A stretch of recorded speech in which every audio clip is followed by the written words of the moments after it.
Okay,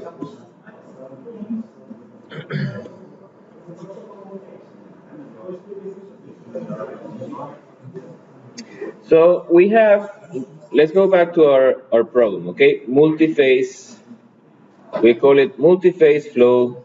Sorry, teacher, just one question. Yes? It's about the homework about numbers who up to equals. Could you, after clarify what we have to stay for? Because you explained from 1 to 3 what you really want, right? From 4, 5, and 6. Yeah, first we have to be, the exercise has to be solved, okay?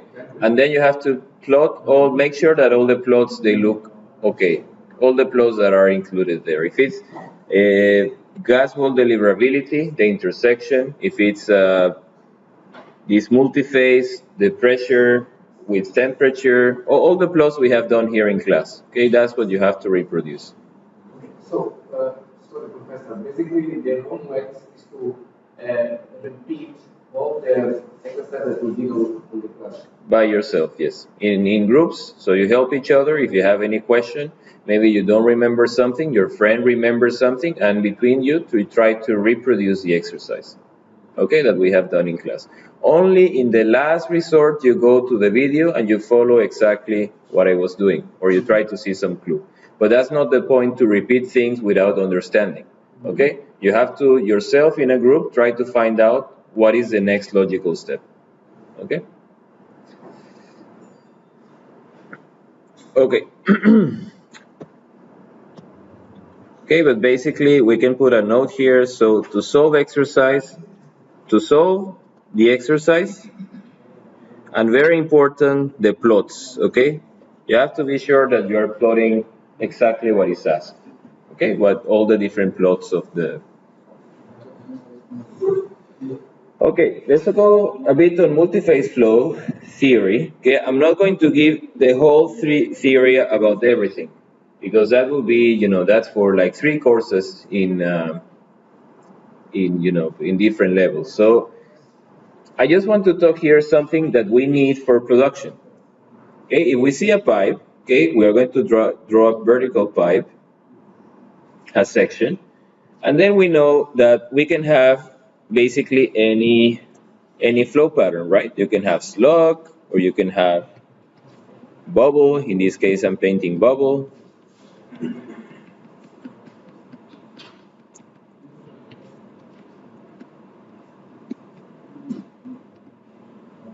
Okay, and what we are doing is to make things simpler. We're going to split and move all the liquid and all the gas to one side. Okay, just to make things, even though that's not how they are in real life, we're just going to take all the liquid to one side and all the gas to one side.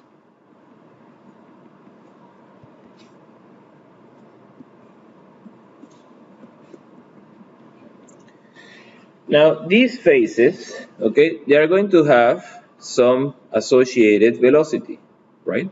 So you have V of the gas and V of the liquid, or the oil. Okay, if I have water and oil, I put them in the same line.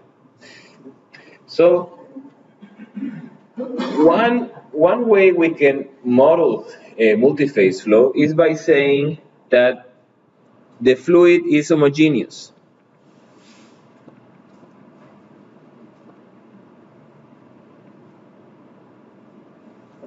Okay, that means that the velocity of the liquid is equal to the velocity of the gas. Okay, they travel exactly at the same velocity. They go together on the same time. And that we are going to say also is referred to as no slip condition. Okay, no slip. Slip means that you have one that is moving relative to the other. Okay, in this case, the two of them go at the same speed and there is no relative movement whatsoever. Okay, and remember here that velocity will be like the velocity of each of all the droplets will be the same, of all the bubbles will be the same, okay? And all the liquid will be the same. You take one velocity to represent all of them. Now, if that is the case, then I want to find out what is the fraction. My main goal is to find out the fraction occupied by the gas. Okay? And this parameter I'm going to call lambda g. Okay? So that is called the no-slip volume fraction, gas volume fraction.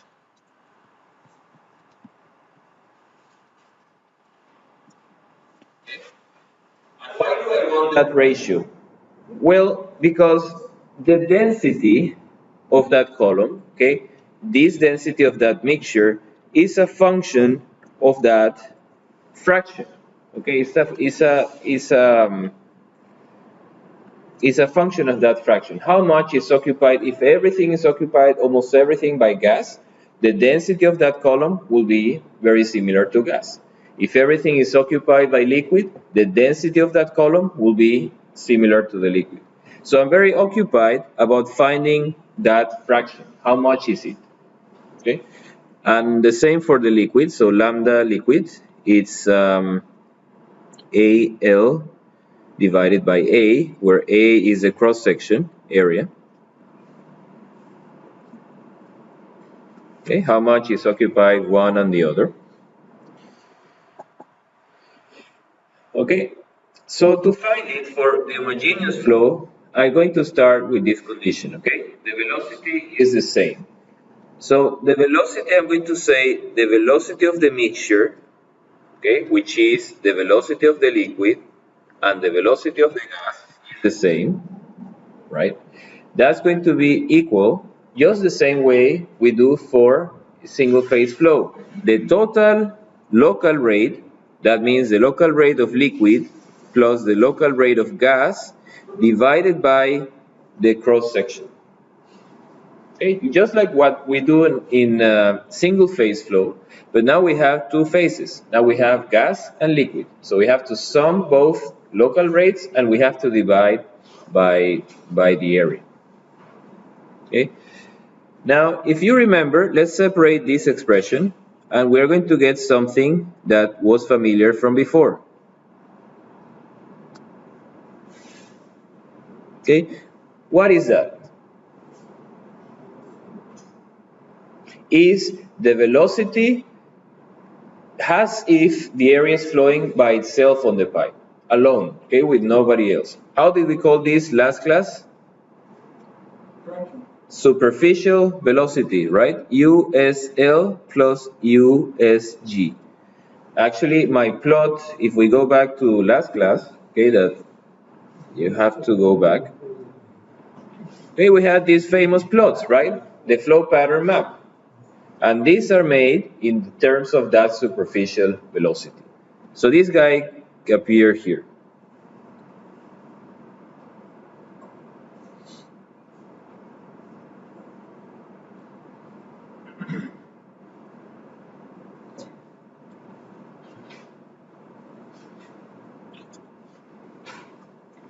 Okay, so how do I use that? Okay, I have this mixture velocity. How do I use that to calculate the diffraction?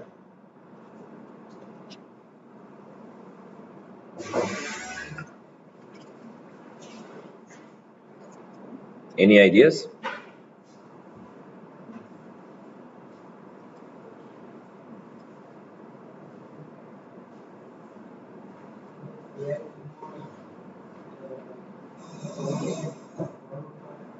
Hmm?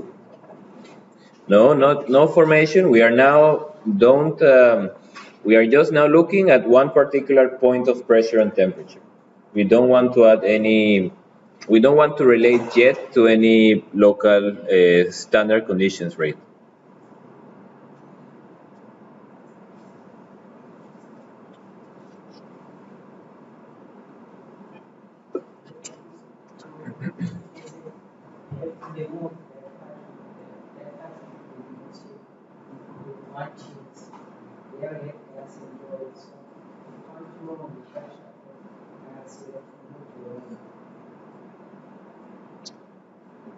So let's do something. Let's see. We know that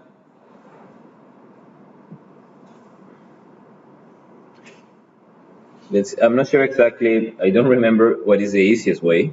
But so let's say B of the mixture, right, is equal to QL over A plus QG over A.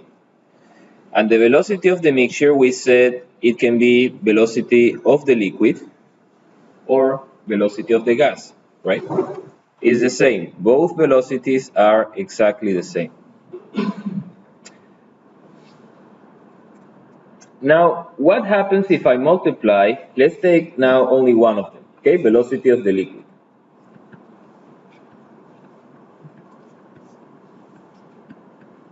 Okay. What happens if I multiply times um, times the area of the liquid, okay? Times the area of the liquid, and area of the liquid. Okay, multiply all the expression by the area, this area of the liquid. The area of the liquid is this guy here, and this is area of the gas.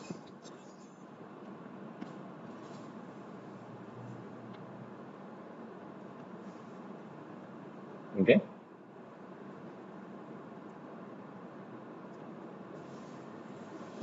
So I get exactly, right, what I get exactly. So first, what are these two? What is the multiplication of these two? QL, right? So I can change that here. What is the ratio between area of the liquid and area of the gas? Lambda liquid, okay, times Q liquid plus lambda liquid or times Q gas. No, because I'm multiplying everything times the area of the liquid, right? So let's group terms, okay? Everything that has QL, so I have 1 minus lambda L times QL equal to lambda L QG.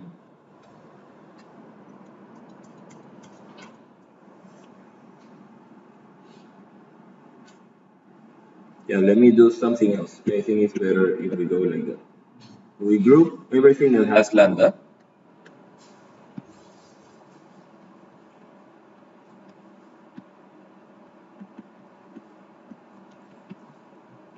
Okay, and it tells you simply that QL plus QG that's equal to lambda L.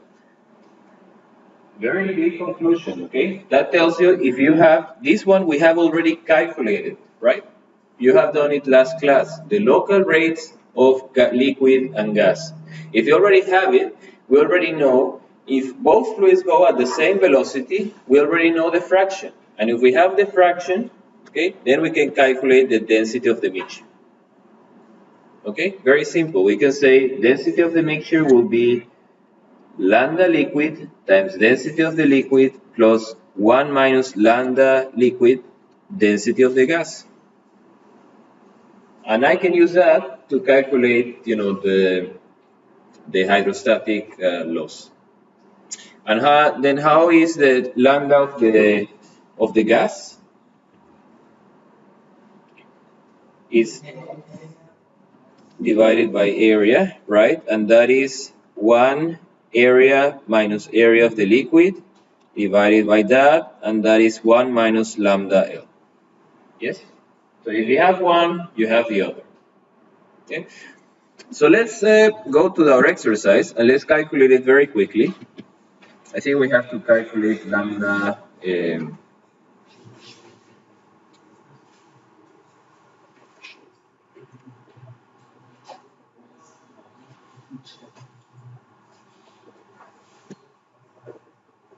Okay, here it is, lambda gas, column S. So we are going to use to calculate the fraction of the pipe that is occupied by gas to see how much it is, okay? So it will be in terms of the rate. Now here a question, does it matter now if the rate is, does it matter the units of the rate? No, No, why? It's dividing, right? We are dividing rate by rate. So it doesn't matter if they are in cubic feet, if they are in cubic meter, if they are in days, whatever it is. So I say lambda of the gas is the rate of the gas divided by the rate of oil plus the rate of gas. Okay, and you see we got a very high number.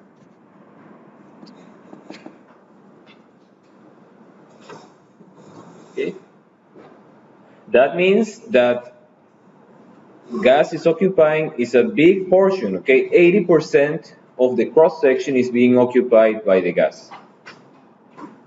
So it will be like something like, okay, from our exercise, maybe something like this is liquid. Yeah, something like that is gas. Lambda gas equal to 80%. Okay? And you see that it changed almost from occupying anything to occupying a lot at the top.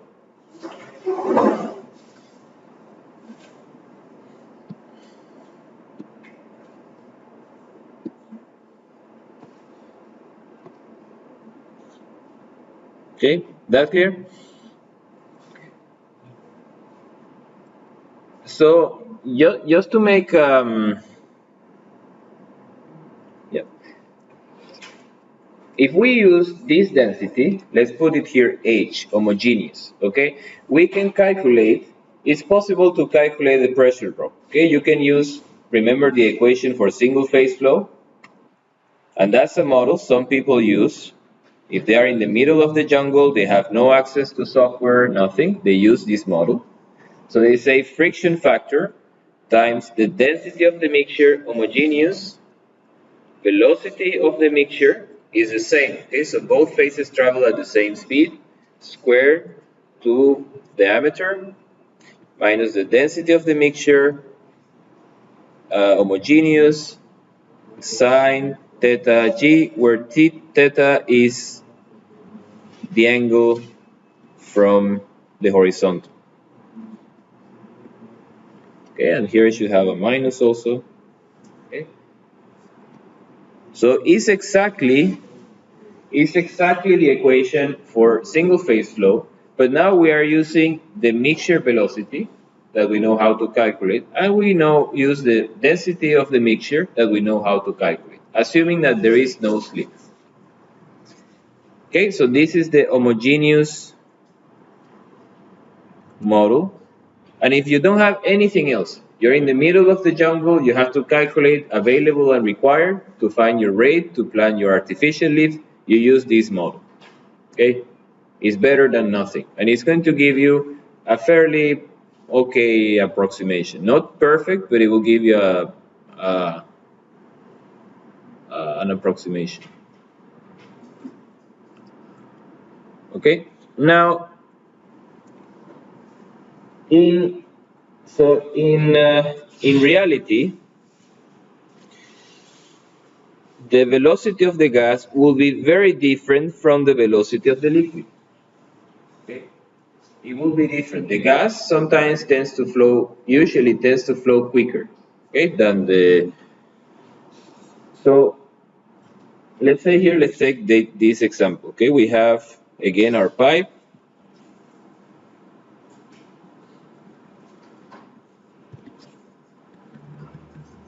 Okay, because it's gas, so that's the velocity of the gas and the velocity of the liquid. Okay, so that is for the homogeneous case. Now, what happens when you have the inhomogeneous, or the case where you say that has slip case, when there is slip between the phases? So I'm going to say here the QL is constant, same, okay? and Qg is also constant. Okay? Is the same between the two cases. So what happens now if the gas, for example, goes faster? Okay, let's say that the gas is not like that, but is something like that. It goes faster. What do you think is going to happen with the cross section, with the area G? What do you think is going to happen? Is it going to be bigger or smaller? Why? You're saying, sorry, just to be clear, you're saying that it will be something like that now. Okay, and then the liquid will be something like that, and the velocity of the liquid will be small. Okay, BL. So why is that? Both cases, right, they have the same Q. Okay, so you have QL. QL, you can get it from, let's call this velocity star, and this area also star. Velocity L star, AL star, okay? But it should be also equal, that is if I assume no slip, okay? Both of them travel at the same velocity. But if there is slip, I have VL times AL, okay? If VL goes down, okay, then that area has to increase to have the same rate, okay? And the same with gas. Q gas is constant. Here you have VG AG equal to VG AG, okay? This is the real velocity. It goes much faster, okay? But it should give you the same value of rate, exactly the same. Therefore, the area has to be reduced, okay? Now the question, the gas going quicker, is that good for pressure drop or bad for pressure drop? If we talk about hydrostatic pressure drop only, if the gas goes quicker. Why? Because the weight of the liquids will be high.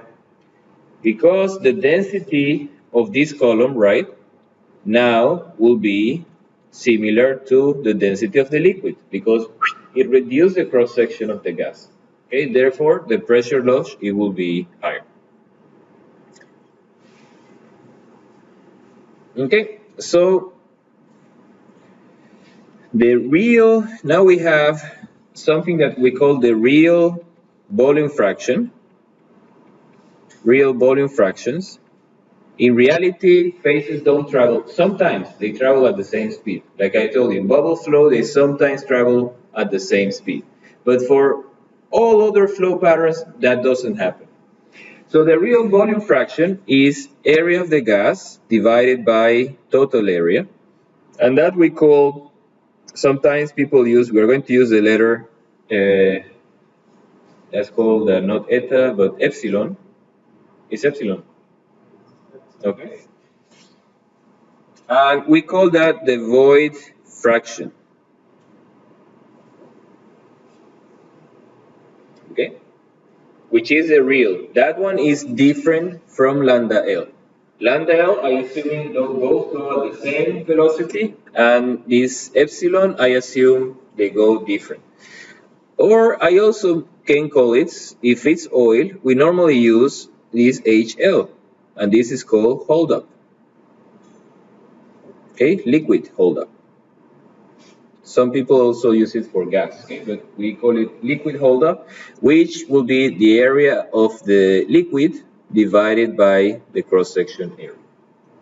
These are names you have to learn by heart, okay? Void fraction, liquid holdup, non-slip volume fraction of gas and oil.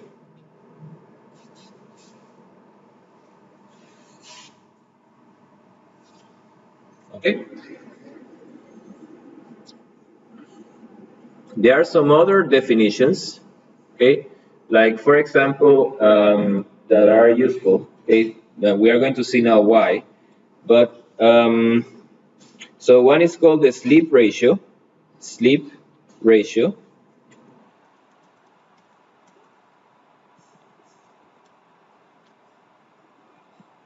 okay, which is S, is the letter S, and that's Bg gas divided by B liquid of the gas. Usually you put the higher, the one that is going to be higher on top, and the one that is going to be lower at the bottom. So if you have a slip of 1, what does it mean? Slip ratio of 1? Homogeneous. Okay? If you have 1.1, 1.2, that tells you the gas travels 20% faster than the liquid. Okay? Then another definition that we normally use is the velocity, relative velocity. Okay, which is VR, and that is Vg minus VL. But it's a measure of more or less the same. Okay, the same phenomenon. So the main question in multiphase flow is to try to predict this famous epsilon or the holdup. Okay, where main task, okay, or the first step to calculate dPdx. So the first step to calculate dPdx, okay, is to calculate this epsilon, okay, or the holdup. And that's the main question. How do I quantify that slip?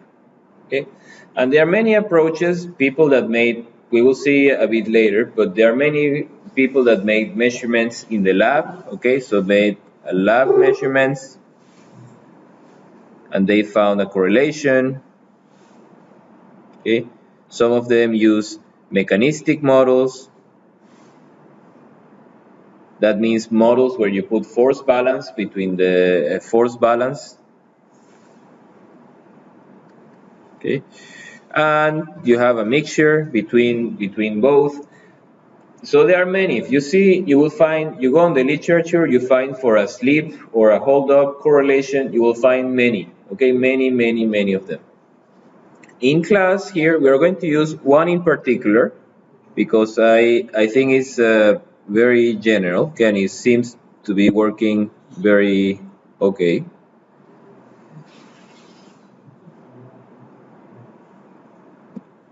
And it's not here. Why not?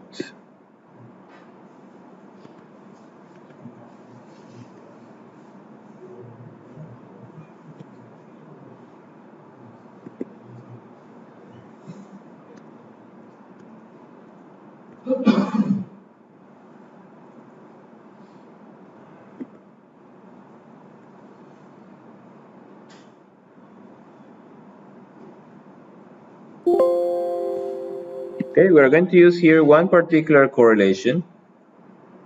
This one, okay, from these guys from Oklahoma State University.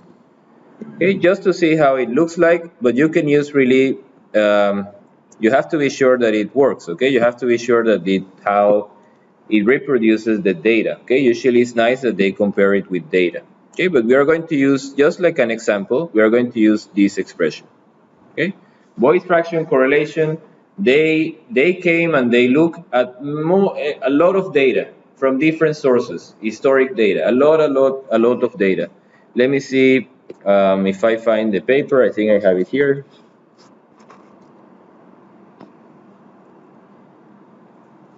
Okay, that's the thesis. Okay, here you have how many correlations they are, okay, a table, since 49. Okay, came a researcher, did something, a model, or did some experiment, came with one correlation. Then another one came, and so forth. You have many, everyone claiming to work in different range. Okay, this one is for horizontal flow, this one is for vertical flow, this one is for incline. Okay, so what this guy did, okay, you see it continues. You have even more and more. So let me take that. Thing is, you can choose. Okay, it's not that you have to use what I give you. You can really choose. And you see complicated expression. It doesn't, it has some physics sometimes inside, but most of the times it's just trying to fit data. You can use an ugly expression to try to fit data.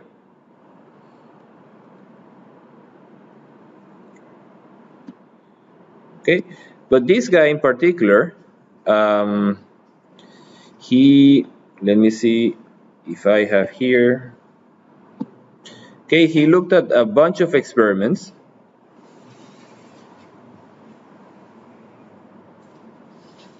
Okay, you see the number of data points. So he took the data from Eaton, data from Bex, data from Spedding, for Mujerki, etc. All of that data, and he tried to create his own expression that will match all of it, that will match all of those. So he found the expression. Yeah, so that's the match. Okay, but the expression, I have it actually here. And that's the expression we are going to use here in class. Again, we are not going to program. It's already pre-programmed for you.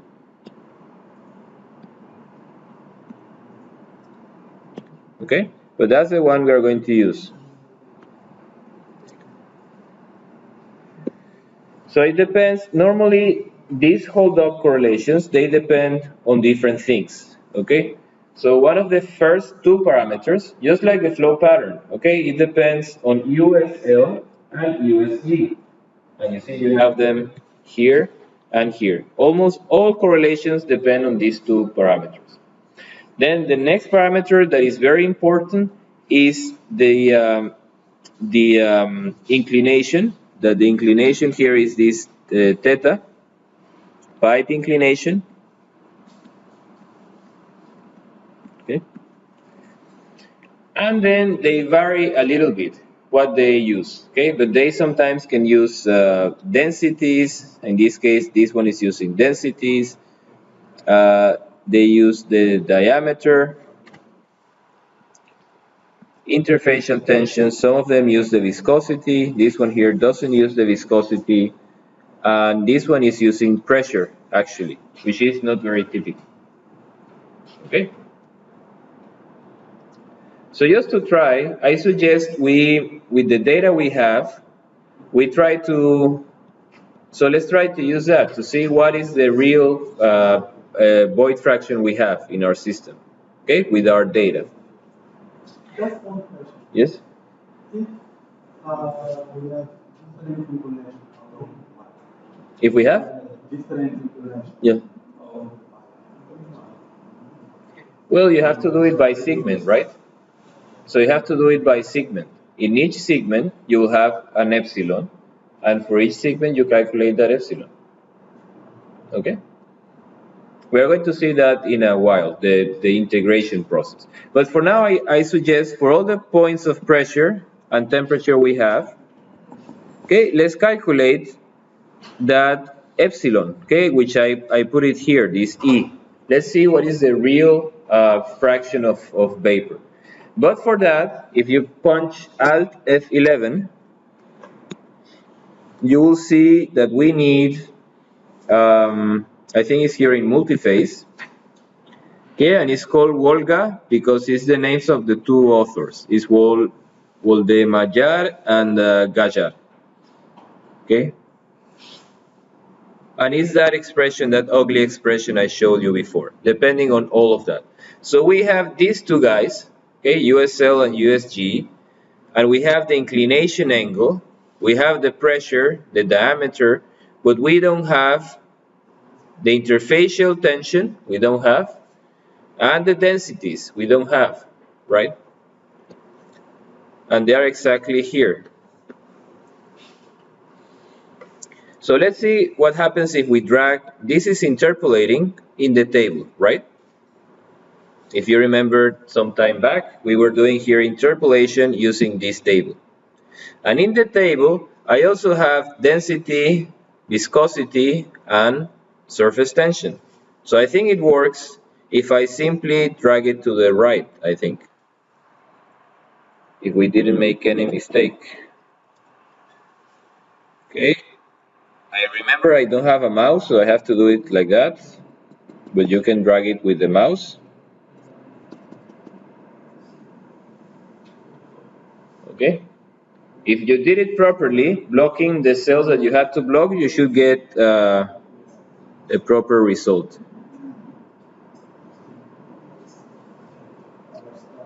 Did you get it? No?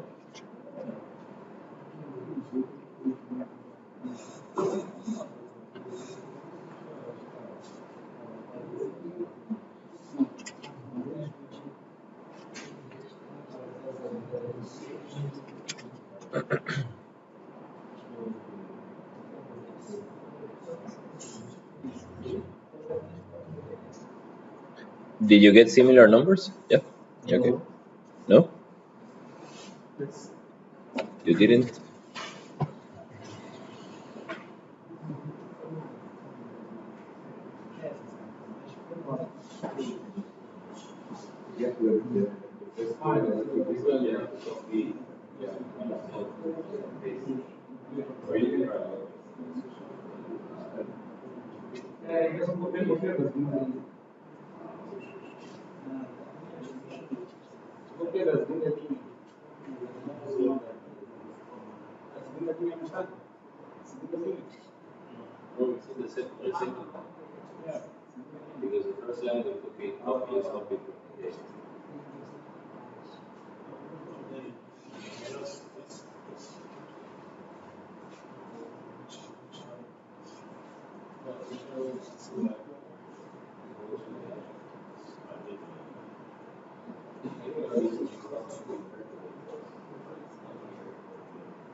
Okay, so those are zero things. We have all you need to calculate epsilon. Okay, so we can use that function. I think it's called E Volga. So we go to this cell, and here we have to be very careful.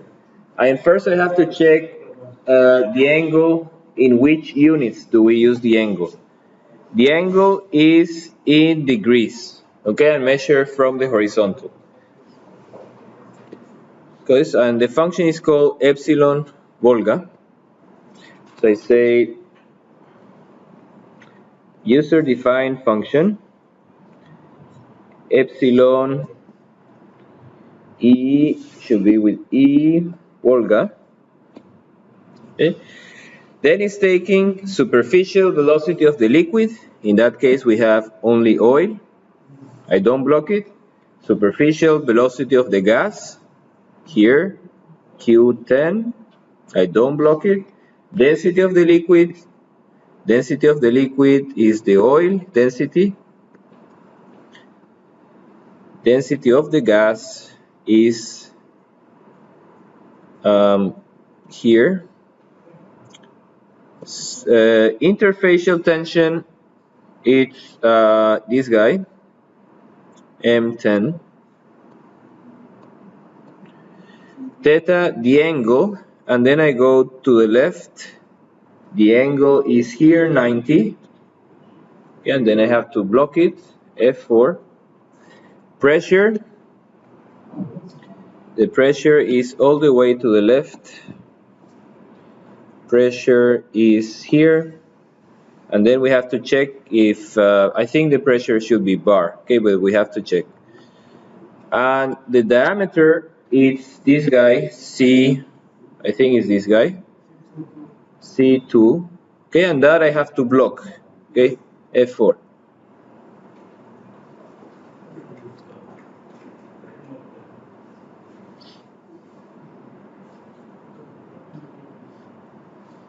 Okay, I'm getting 0.69.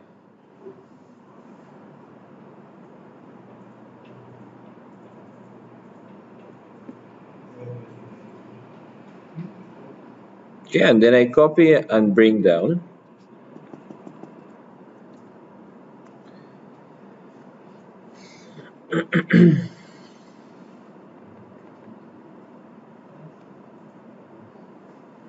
Let me check the units. I think it's what okay. Yeah, and all the rest, I think it's fine.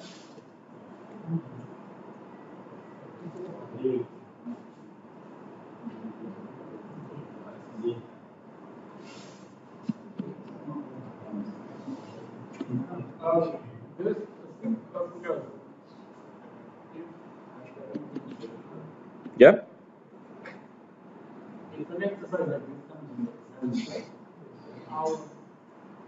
You won't have. It's too complex. You need a calculator to make it in. Okay. I can give you, and you certainly won't be using this ugly expression. Okay. That's something we can do with Excel. But if you have to do it by hand, I have to give you something simpler, a simpler expression. Okay. Did you get similar numbers? Yes? Okay. So what does it mean now? Let's look at a little bit what does it mean now the numbers we have. 70. Okay, what goes faster, the gas or the liquid?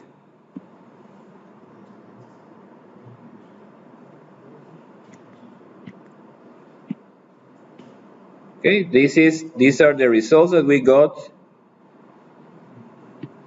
Okay, and you see they are different here, different, but here they are becoming more similar, and here they are exactly the same. Okay, but so let's see here. Let's see for the first line. Here, lambda g is greater than what we call epsilon. Okay, sorry, the opposite.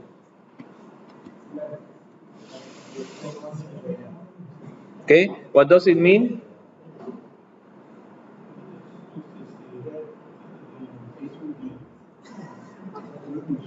You forgot what was it? Remember, it's the area. Okay, the area occupied, both of them are the area occupied by the gas.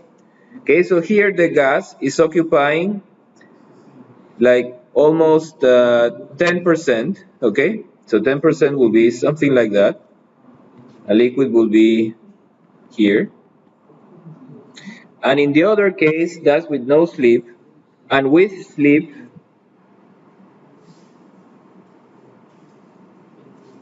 okay, I'm occupying slightly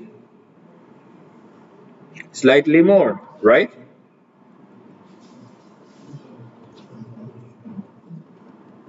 Yes, that correct? Because the fraction is higher. So what does it mean? Who is traveling faster, the gas or the liquid? Gas, are you sure? This is assuming point 0.8, both phases go at the same velocity, right? But now we see that the area occupied by the gas is bigger. Okay, is slightly bigger. Okay, it's like yeah, 1% bigger. What does it mean? The gas goes slower, right, than the liquid, and the liquid goes slightly quicker. What is the meaning of the Epsilon is the area of the liquid, right, divided by the cross-section area when there is slip.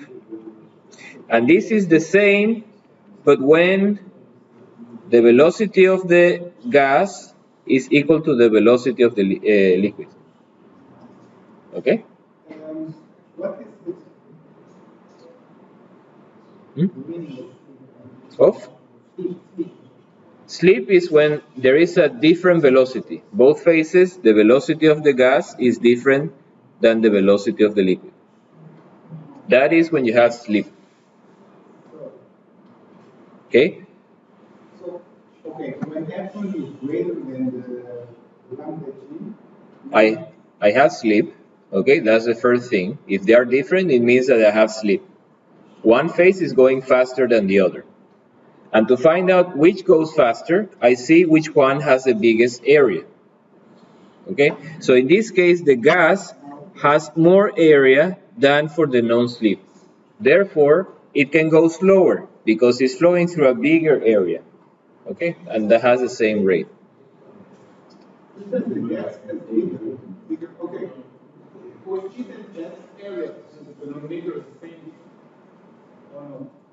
Yeah, that's the cross-section area of the pipe, which is constant. Okay, this is Why did they have that greater area? because the fraction is higher.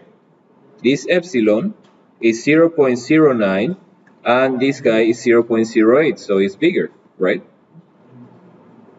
So in the lambda g, the denominator is ag. It's No, it's the area, it's the same, it's the cross-section area of the pipe. why if it's the same. No, this is if the two velocities are the same, Yes. okay? This case, if I assume the two velocities are the same, I see that 8% or, yeah, that's actually 8% of the pipe is occupied by the gas. Okay.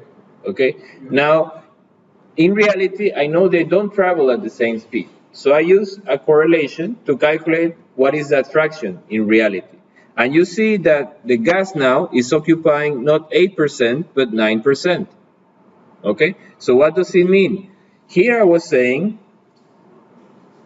here the area of the gas of the slip, of the no slip condition is smaller than the area of the gas for the slip condition. Yes? Yes. Okay, because they are divided by the same number. But the Q is the same. Actually, the Q of the gas is the same. And I can get that by two ways. AG, velocity of the G, or AG, velocity of the G. This velocity is equal to the liquid velocity and that's equal to the mixture velocity, right? But this guy, what will happen now with this guy if this y is greater than this one? This one will be smaller, yes? And it's because the area that is flowing is bigger, okay? So it can become a bit smaller.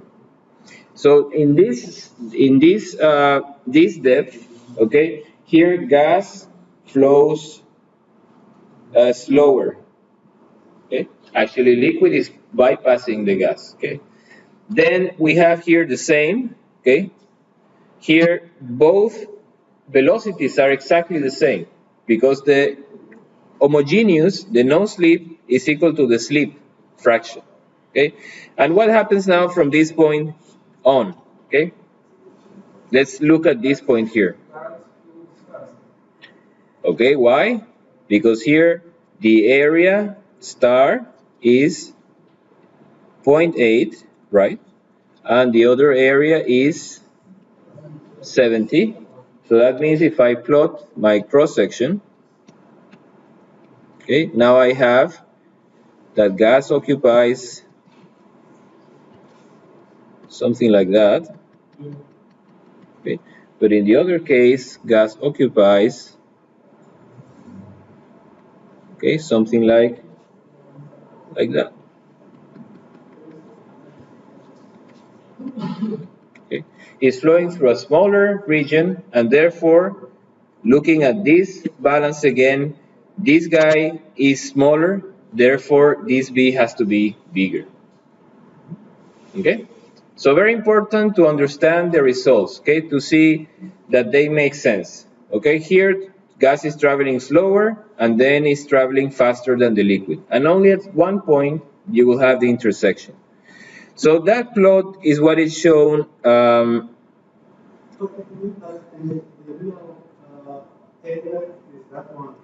Is that one, yes. The other is homogeneous. I made an assumption, okay? And it turns out it was not correct. Okay, it was correct only for one position in the tubing here. So if you assume homogeneous flow, you think I'm very correct, and really you are not, okay? Because you are correct only at one point in the tubing. Okay, so let me copy that figure.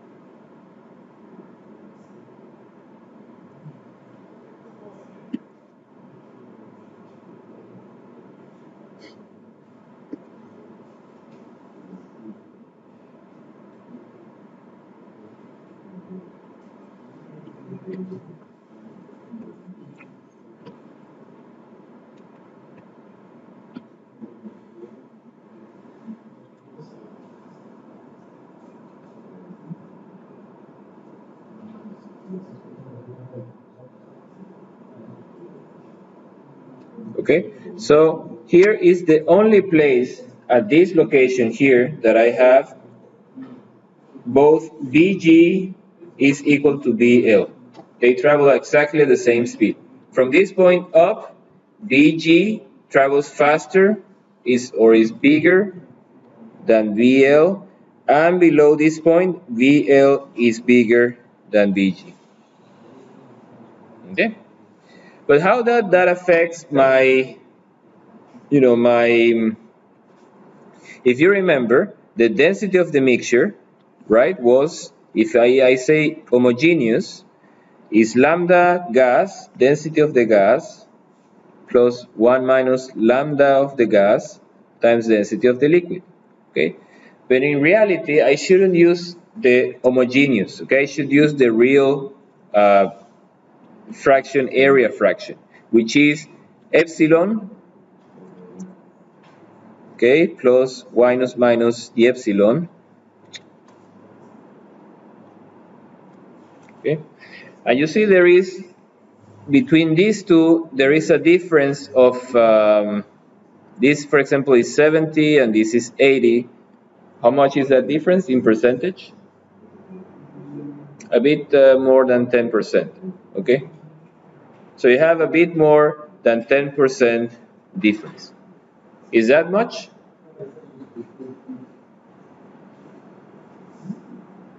Well, you say, well, I could live with that difference, right? The thing is that that difference, if you assume it, is accumulating. I make the mistake here and here and here and here, and at the end, when I add up all of those differences, it gives you a big difference, which is relevant, okay, which I have to take into account.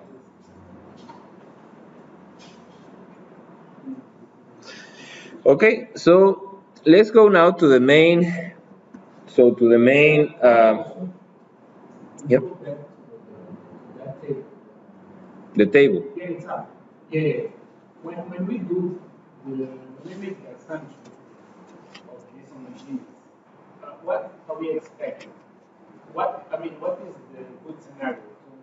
To epsilon be greater than lambda g, or the opposite, or we want to all of them to be equal?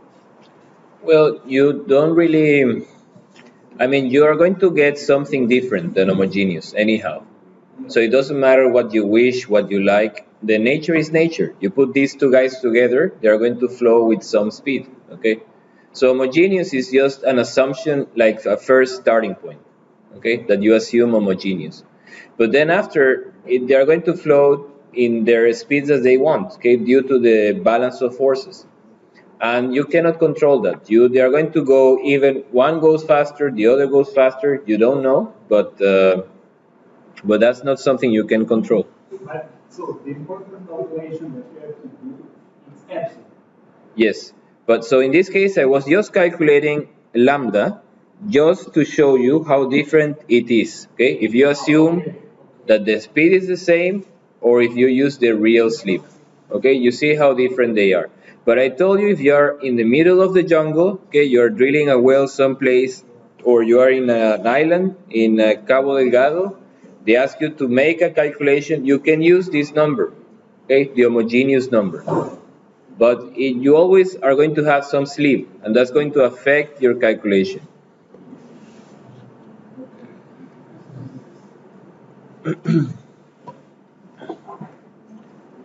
So I just want to make, before we go to pressure drop calculations, okay, how do we make it? I just want to make a small detour to talk about the density, right? How do we calculate the density of the gas at pressure and temperature, and the density of the liquid at pressure and temperature of the oil? Okay, let's say the oil.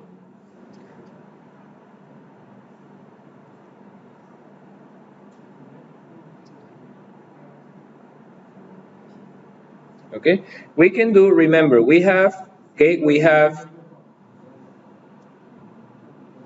some oil.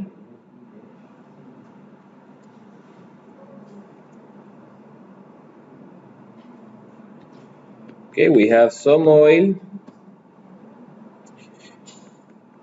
Here we have volume of gas. Okay, at pressure and temperature. And then we are taking these guys to standard conditions, okay, through this house that we said the surface process. And then we're taking it and we're getting a lot of things, okay, but we're getting also, we take the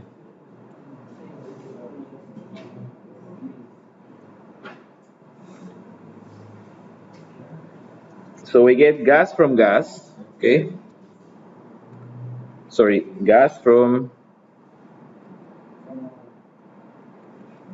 so this is V gas from oil, then we get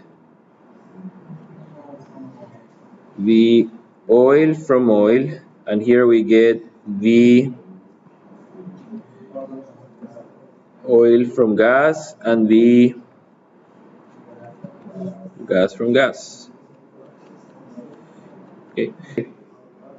So I'm not sure exactly what happened, but the density of the gas is, so let's make it in matrix. You can use the same approach. Okay, it will be equal to a matrix 1 over Bg, Rs over Bg, and Rs over Bo, 1 over.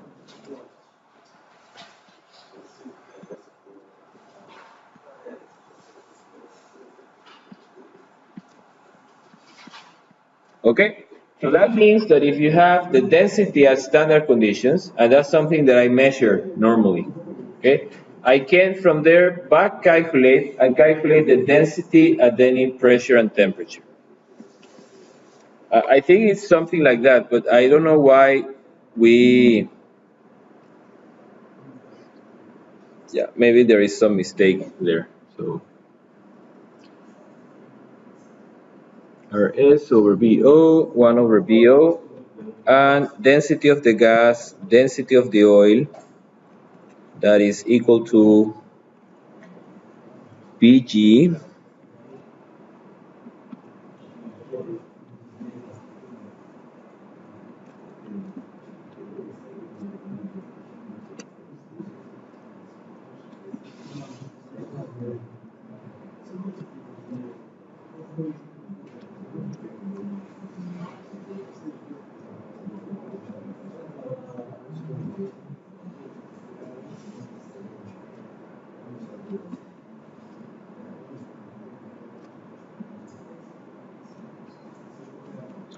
Okay, but that's just to show you that we don't really need to measure density, okay, like we need to measure viscosity.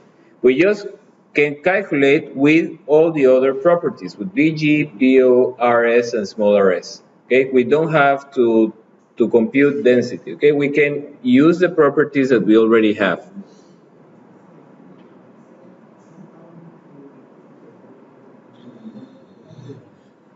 Okay, let me check once more.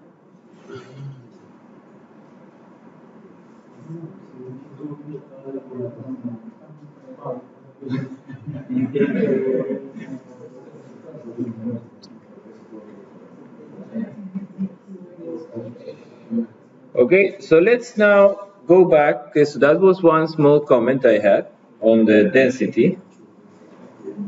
Okay, but let's go back to calculation of pressure drop in in conduits, okay, or in tubing. We can do it, use it for every we can use it for every conduit, but in this case for flow line, pipeline, tubing, but for that case we're going to do it in tubing. Okay, so there are many approaches. Okay, or basically we have two fundamental approaches for quantifying pressure drop in multiphase flow. Okay, two approaches.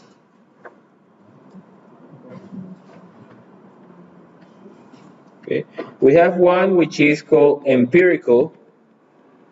Okay, and this is, I go on the lab or I go on the field and I do measurements, okay, for many different conditions, many different densities, many different velocities, many different viscosities, and I derive a correlation, okay. So this is test data, and the test data is usually from the field, okay, or from the lab, okay. And then after that, I make a correlation. And this is the way the industry worked until the 80s. Everything was based on correlation. So they tried one, and exactly they started to use it in different, slightly different cases, slightly different fluids. It didn't work. So they went, they generated more data, they generated a new correlation, and so forth. And we have another approach, which is more physics-based, that is called mechanistic. Okay? And mechanistic is based on a force balance, okay, which is momentum equation. You also need mass balance, which is mass conservation. Okay. But always you need some correlation. Okay, you almost always need a correlation because you have many times you have more equations than what you can solve. Okay, many times you have, because the number of equations is usually less than the number of unknowns. So you need what is called a correlation, and that's what is called a closure model. That is the final equation that you need to close your system of equations, to give you that additional equation you need to solve your system. So I'm going to pull up now a chart that I think is very nice. That is in a paper by a person called Shippen. I think he's from Schlumberger. Okay, where he explains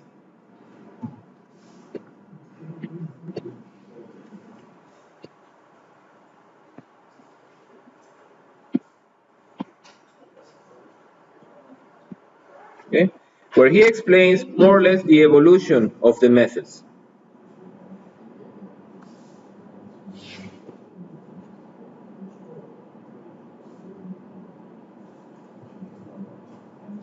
Okay, can you see there?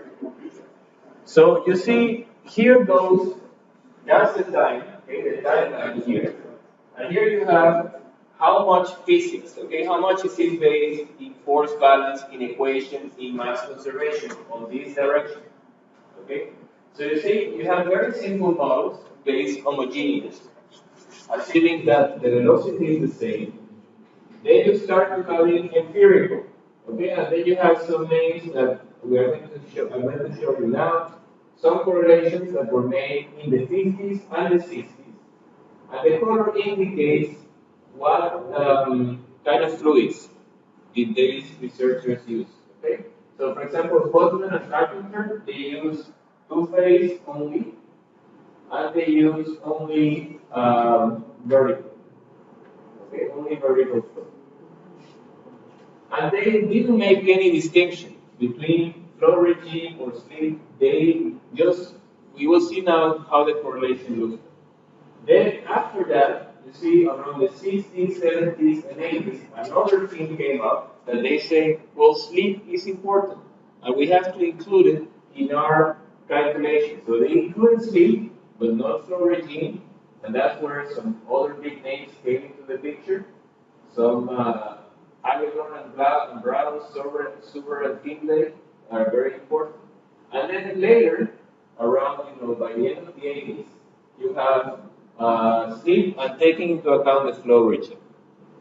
Okay, but these three categories are still very empirical. Okay, people made measurements, they got a correlation from the measurement, and then they use that to calculate multiphase.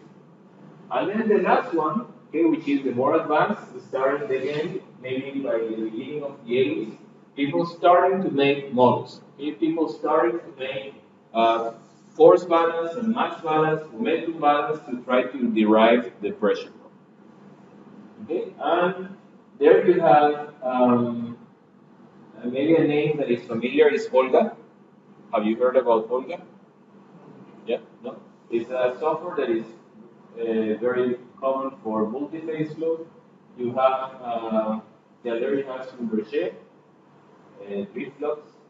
Okay, so just keep in mind, just to see the evolution. I think it's nice. Okay, okay. So I was going to show you.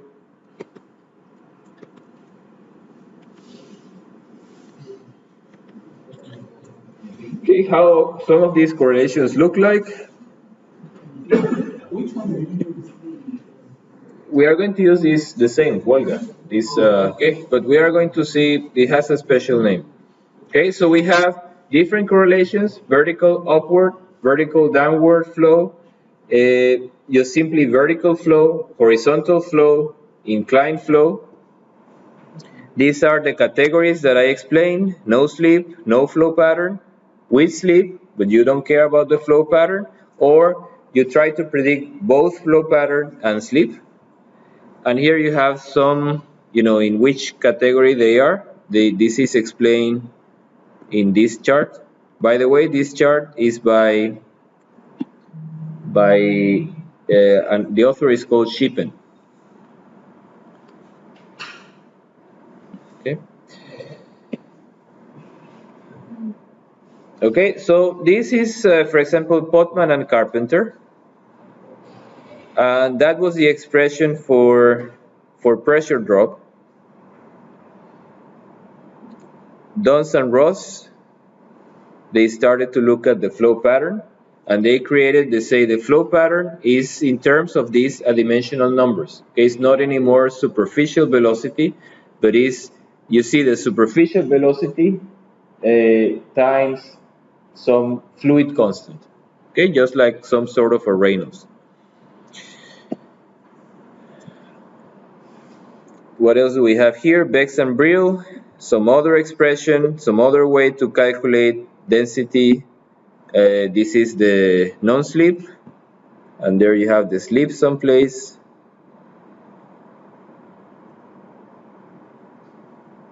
Okay.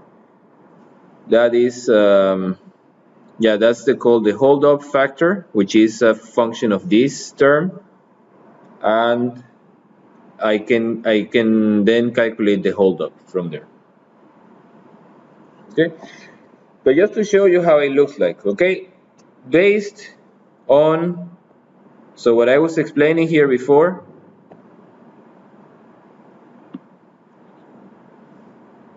Okay. Empirical, typically based on correlation, adimensional numbers. Okay, I try to create some sort of adimensional numbers, and I try to find relationships between them. Okay, while mechanistic is a bit more general, it requires less correlations, but it still requires correlation, because usually I have more equations than the ones, less equations than the ones that I need. Okay, then I want to make, after you're aware of the, okay, we are not going to cover all of them. Depends on which school you come. Maybe you like this one better, you like this one better, I'm going just to show you how to use one of them. One of these models, that is this called the drift flux.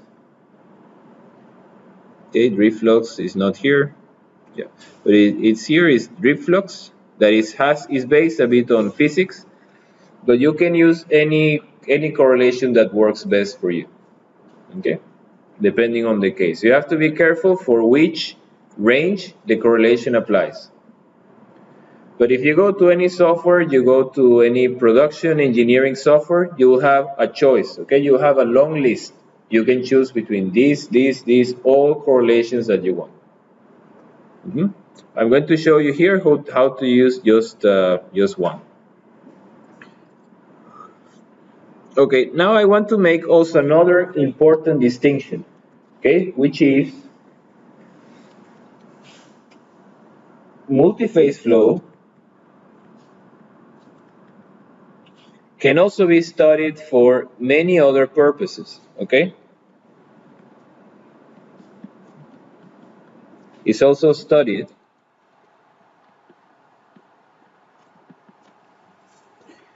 in other applications, okay? So one example is flow assurance, okay? That I want to see what happens with pressure and temperature along the line, okay? Not only for pressure drop, but for exactly to know pressure and temperature hold up along the line. Pressure, temperature.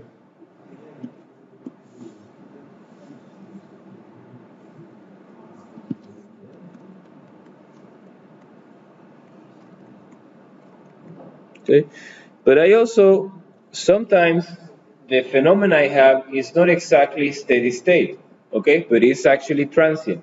So to study transient phenomena, okay, for example, you have a severe slugging, okay. Remember the slugs that we are analyzing here, if you see with time, the rate of oil, okay, okay, that was by the way, that's the derivation I was trying to make before. And the main mistake was we don't want to express the density at the surface, okay? We want to calculate density at any pressure and temperature.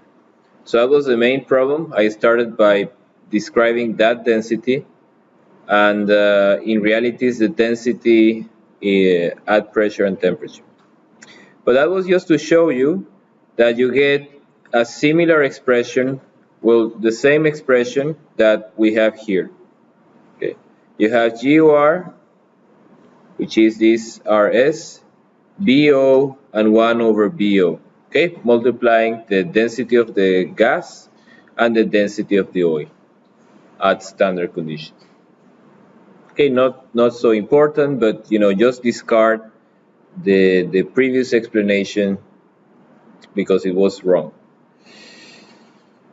Okay, then okay, I was making the point that you have to be careful. Okay, in this course we are using multiphase flow just for predicting dpdx. Okay, dpdx, pressure gradient.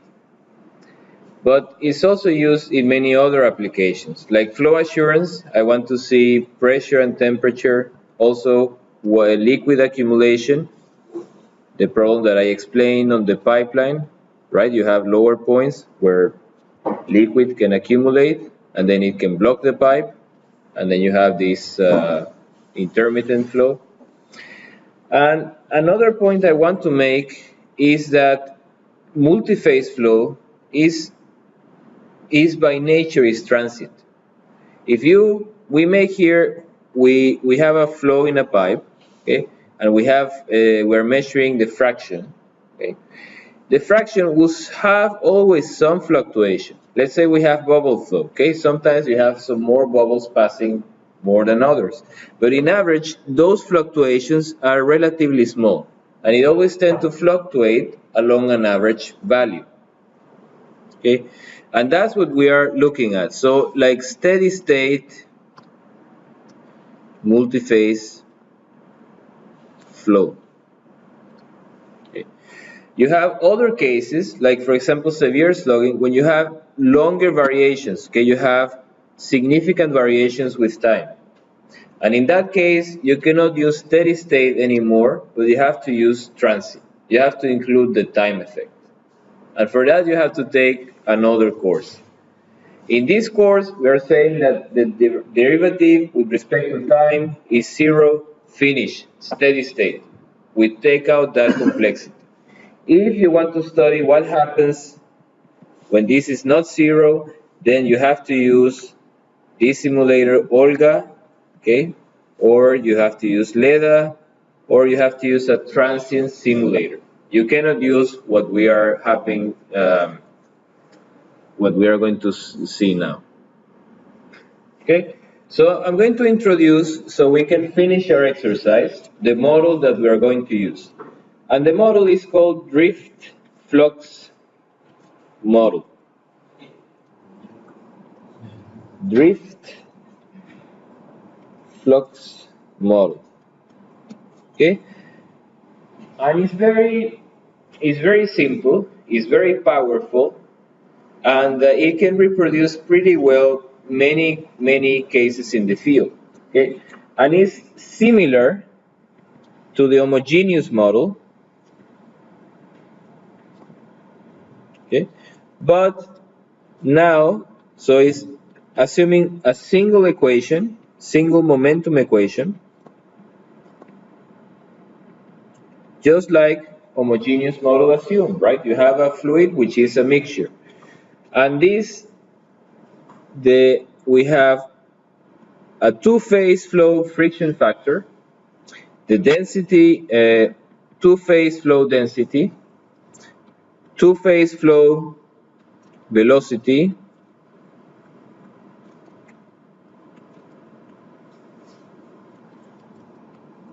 two-phase flow density G sine of theta. Okay? But now, the main difference with the homogeneous model, this guy is calculated with the liquid holdup. Okay? Considering slip. Okay, that's the main difference between homogeneous and drift flux. Drift flux assumes that the density of the two phase I calculate by using, if I use epsilon, I say epsilon density of the gas plus 1 minus epsilon density of the liquid. Okay, if you remember homogeneous, while homogeneous was density of the mixture was lambda gas, density of the gas, 1 minus lambda of the gas, density of the liquid. Okay? That is one improvement. Then, yeah, there are some models, some variations of drift flux that use like a two-phase friction factor. We are not going to do that in this class. In this class, we are going to use the Moody friction factor, the same that we use for multi-phase flow. Okay, but how do we calculate now? Remember for that we need, this is a function of Reynolds, right? And what else is a function of? Just the roughness, right? So roughness. And how do we calculate the Reynolds? Reynolds is velocity, diameter, density divided by viscosity. Okay. So in this course, there are some people that do something different, a bit different. But in this course, we are going to assume V is the velocity I'm going to use here is the velocity of the mixture, okay, which is the superficial velocity of liquid plus the superficial velocity of gas. Okay. There are some other models that do slightly different, where we are going to use a representative velocity of the mixture, okay, even though they are not traveling at the same speed. And this density is the two-phase density that I already explained. E gas 1 minus E lambda liquid. And this viscosity, now we don't have any more oil and water, right? So we don't have this inversion. So we are going to use me of the mixture, again, the same thing, epsilon times plus 1 minus me of the oil. Okay. And that's how I calculate the Reynolds of my mixture. And but I use the same expression, okay, the same correlation. If I'm in laminar flow, very seldom we have laminar flow in multiphase, or if we have turbulent, we use this expression from Holdup. Okay, and that's it. That's the drift flux model. Very simple. Okay, you see, it's just like the single phase flow equation. Okay, the only thing, the two phase, we have to consider slip, that we know already how to do it. Okay, and the two phase factor, I use like a Reynolds of the mixture. Okay. And in this velocity, of course, so the two phase velocity here, I use velocity of the mixture, which is USL plus USO. Okay, there are models that do something slightly different. They say, well, it's more correct if we do that, or we use the both velocities, or we, in this class, we're going to use the simplest version, which is velocity of the mixture. Okay, we are assuming that the velocity is, that velocity. Okay, now we have that equation, right? And we can compute in one point. How do we compute along the pipe? What happens along the pipe? Okay, you can evaluate. Okay, so let's say how to calculate, how to compute pressure along the tubing. And this is what we call pressure integration procedure.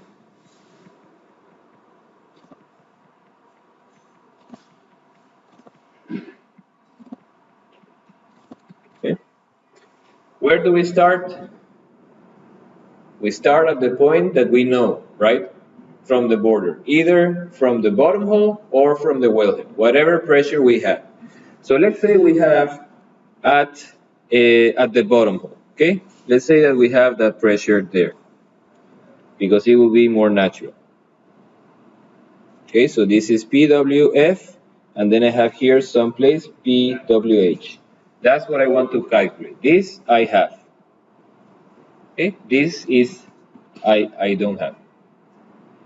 So I depart from a place of known pressure. Okay. Next step, I discretize in segments. Okay, I discretize my pipe in segments. Okay, let's say here we have 0, 1, 2, 3, 4, 5. Okay, discretize in segments. Next step, if you see the equation, what do we need? We want to calculate this at that point that we have the pressure. Okay, so we need densities of the liquid and the gas, right? And we need the velocities or the rates of the oil and the gas. So we calculate, so one step is to calculate for the pressure, for the known pressure, for the point of known pressure,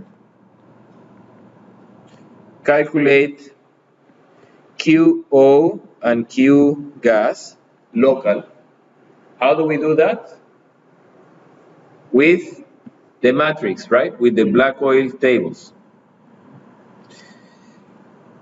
What else do I do? I calculate density, all the properties that I need. Okay, usually density of the liquid, density of the oil, of the gas, viscosity of the gas, viscosity of the oil. Um, I need the interfacial tension. What else do we need? Yeah, velocity comes later, after we have this guy, right? What else do we need? Nothing else, I think, right? Then after that, I calculate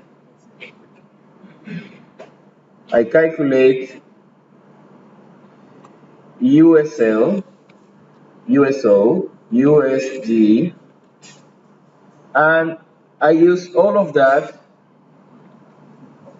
to estimate dP dx, right? Okay, how do I calculate dP dx? Well, first I have one step before that, which is calculate epsilon, right? And with epsilon, void fraction, I calculate dP dx exactly at the bottom point. I get a number, okay? Now, what do I do with that number after I do the whole process? Subtract from the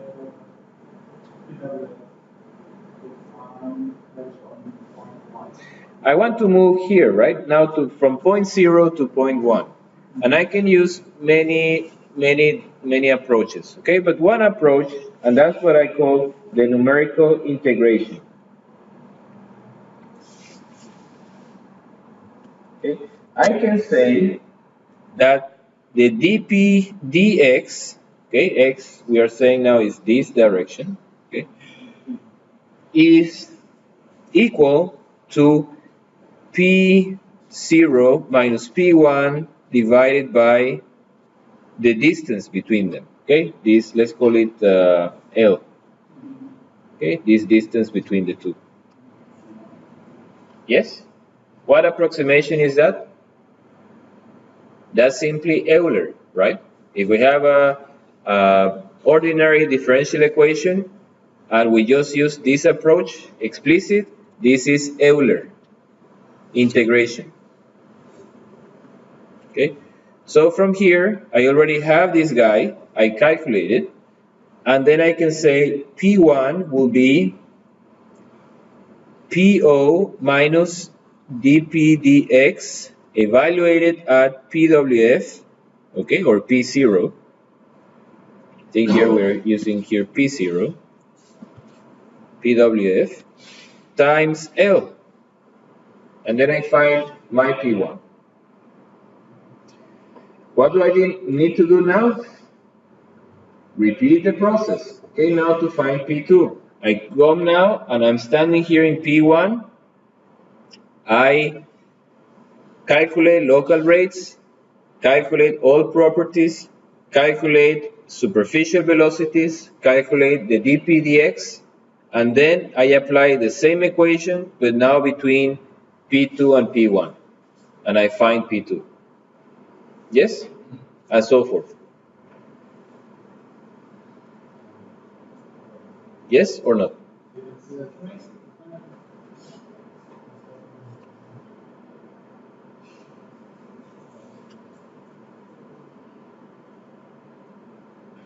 Okay, and if you see, it makes sense.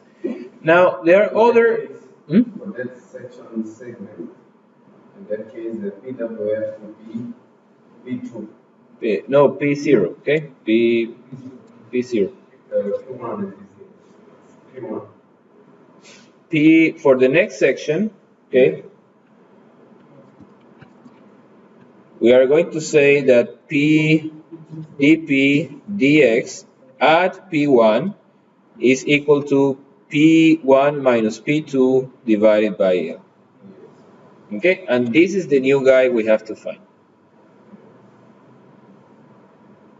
Okay, so it's integration. Okay, so remember, what happens if I use too few points? Too few points on my tubing? Probably I'm not going to get a good result, right? Because the gradient is not exactly the same along the segment. It's changing because the flow pattern is changing, because the epsilon is changing, and I'm assuming that it remains constant all through the interval. Okay, so if you want to improve, you have to reduce the spacing, or you have to use a more complicated integration method, like Runge-Kutta, or you might use implicit, for example. Okay, so to improve, let's make that small comment here. To improve the prediction, I can do two things: reduce the spacing. That means increase the number of points. Or the second approach is use a more sophisticated integration. Okay, and you can use what comes after Euler and before Runge-Kutta. You can use Runge-Kutta, you can use an implicit method, okay? You can use whatever you want. And that allows you to have less points, but also get the same result. So I suggest we go back to the exercise. Huh? Before? Production. To improve, yes. But this is the bad zone of the tablet, okay? So improve prediction. Okay, so let's go now to the last step of my exercise, which is the pressures that I have here, they were given. I didn't calculate, but now I want to calculate these pressures, okay? Someone made them for you to calculate all the rest. But now I want to calculate, and let's assume that the pressure I have, let's say this well is operating at constant wellhead pressure. We know the pressure is 28, okay? Let's calculate now the dP dx, okay? That's 28, let's say, the Wellhead pressure. Okay, so let's see alt F11, and let's see the function dpx dx we have. Okay, is using the two densities, liquid and gas, the void fraction that I already calculate at that point, superficial velocity of liquid, superficial velocity of gas, the angle, ID, roughness of the pipe, viscosity of the liquid, and viscosity of the gas. So see let's copy that to see what is the sequence of steps that we make.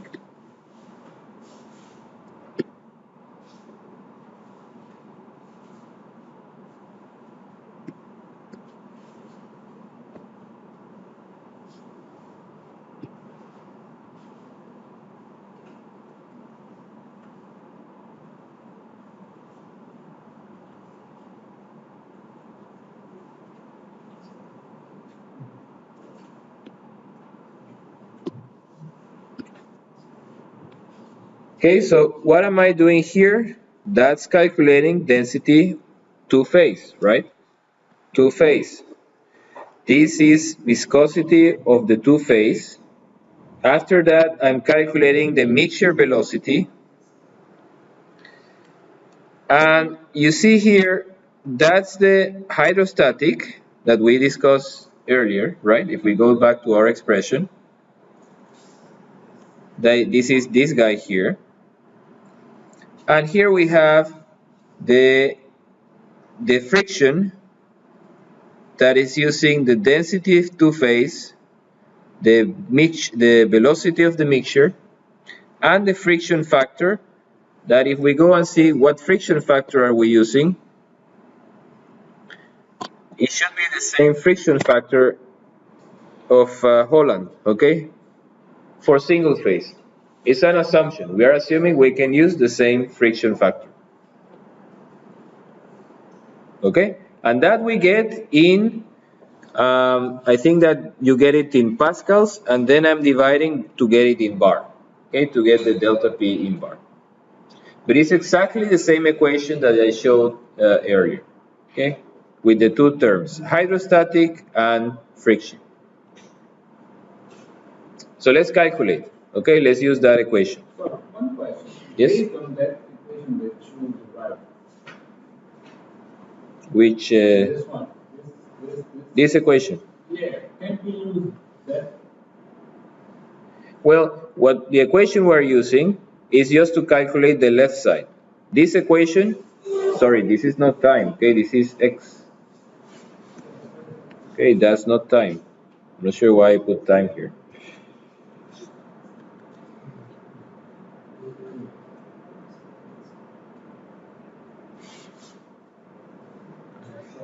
We are going to calculate the left part, and we have this, no, actually, sorry, it's here. We're going to calculate the left part at wellhead pressure, and then we know that,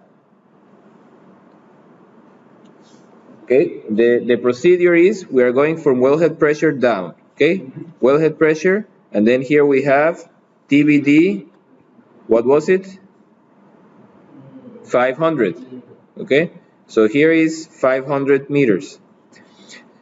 So here we know the pressure at 500 minus the pressure at the wellhead divided by the length, okay? That will be equal dP dx evaluated at the wellhead,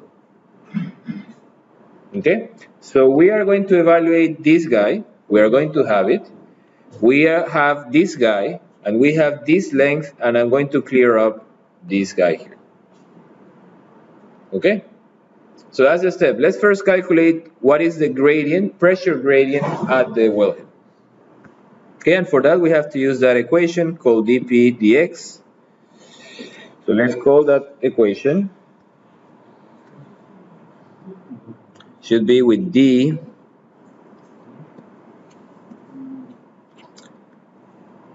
density of the liquid, luckily I have it, of the oil, density of the gas, I have it here, void fraction, I just calculate, right? 70.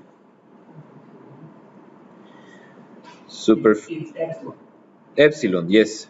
Okay, the slip, because that's the real volume fraction that I have. USL, liquid, superficial velocity, US gas, gas superficial velocity. Then we have a few more things. Theta, that will be in C5, and I block it. ID, internal diameter of the pipe, I have it in C2, I block it. Roughness of the pipe, that I need to calculate the friction factor. Roughness is here, C4. Viscosity of the liquid, I had it someplace here, the viscosity of the oil, L10. And viscosity of the gas, you have to be careful, it's a lot of input. Viscosity of the gas is in J10.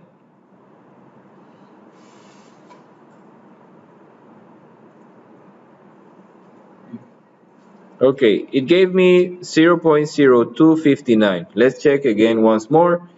Density of the liquid, density of the gas.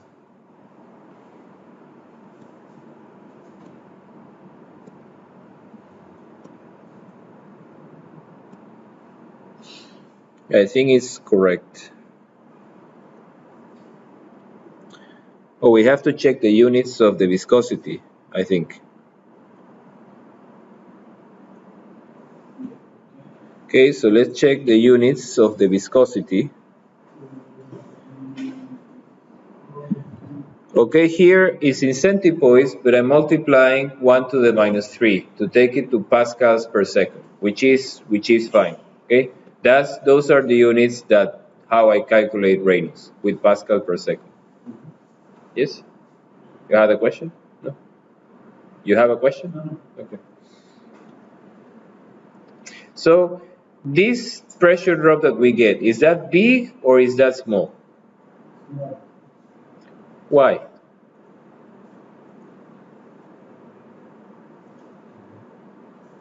How much is the dpdx of, let's say, of a column of water, filled with water?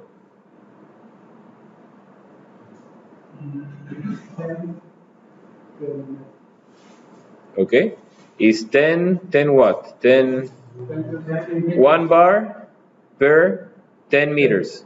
No, 0.325 pascals. Okay, yeah, we have to get here to make a survey because we're getting too many answers. And then we find which one is correct, okay? We have that 10 meters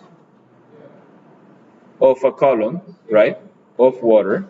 Let's say here we have water, a tubing filled with water. Okay, density is the density of the water, which is 1,000. So 10 meters is how much? Is 1.01325 bar, right? So the dpdx, the change in pressure, is, well, the pressure here, right? And minus the pressure here, P0 minus P1 over L, okay? This is 10 meters. And we know that difference is 1.01325, so that gives you 0.01 bar per meter. Yes? 0.1. 0.1, yes, that's correct.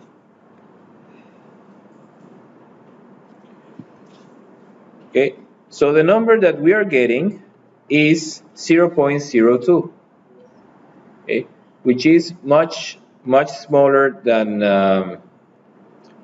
the water. What is the dpdx of a column of air? Let's say air, the density is 1,000 times less, right? So it will be this divided by 1,000, right? 0.001. Yes? Bar per meter. That's dpdx for a column, static column of air. But the liquid we have in the tubing is not water, is not liquid, and is not gas, it's something in between. So we are getting 0.02, which is in between. And we have a lot of gas in the tubing. Therefore, we should be closer to this guy, okay? To column of air, density of the air is 1.224 kilogram, okay, at atmospheric. That's just to see, to QC your results, okay, very quickly. If you're getting a crazy number, maybe something wrong with the units. So you want to see, I want to compare between a column of liquid, of water, and a column of air, and see that the number is in between. Okay, that's a very simple check that we make. Now we have at that point, how do we calculate the pressure for the point below? The pressure here.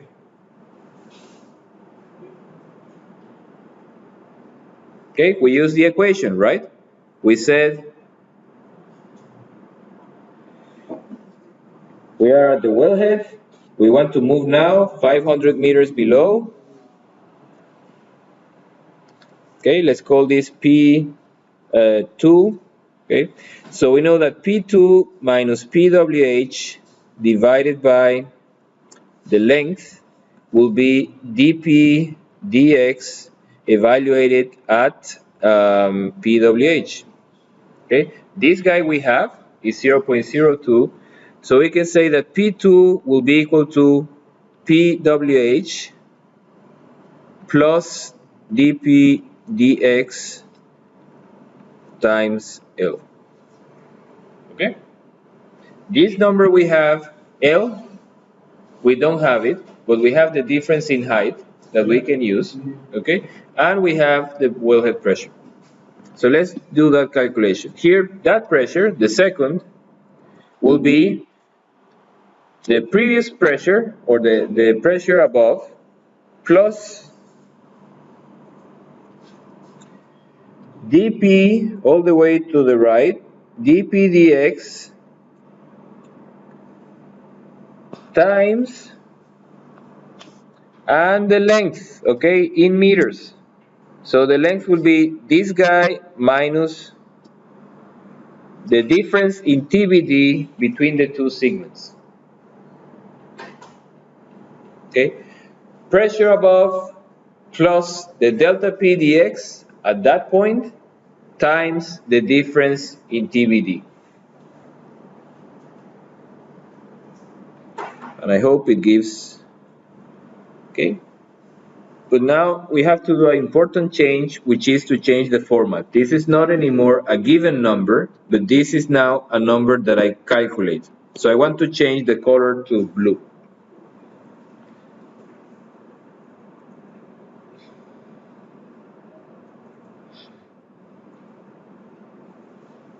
Yes? Did you get the same result?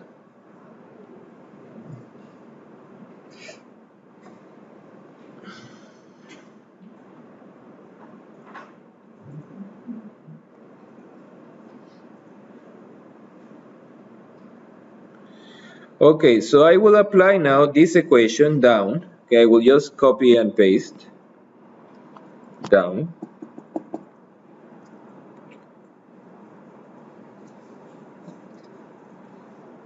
And let's now drag this. Can I drag that equation down also? Only up to 16. This equation, why can I drag it down? Now I have this pressure and I want to calculate this pressure, right? So this pressure will be the pressure above, right? Plus the dp dx at that depth times the difference in TBD, because it's a vertical well between this guy and this guy. And you see, it's exactly the same equation we used above. Exactly the same. Okay, so that means I can just drag this equation down. Okay, I can just drag this equation down.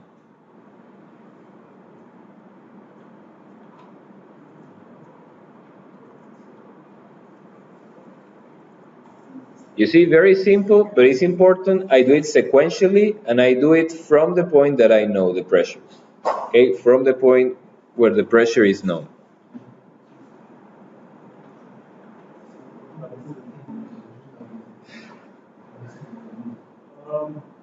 What if they were different? They were different on what? On the trees? No, that We have to do it in an interactive way. no, because you're always going from the point of the pressure that you know. Okay? So you don't need really to have the pressure from before. Let's see the pressure. What is the pressure gradient? Okay, how does it look like? And let's see if it makes sense.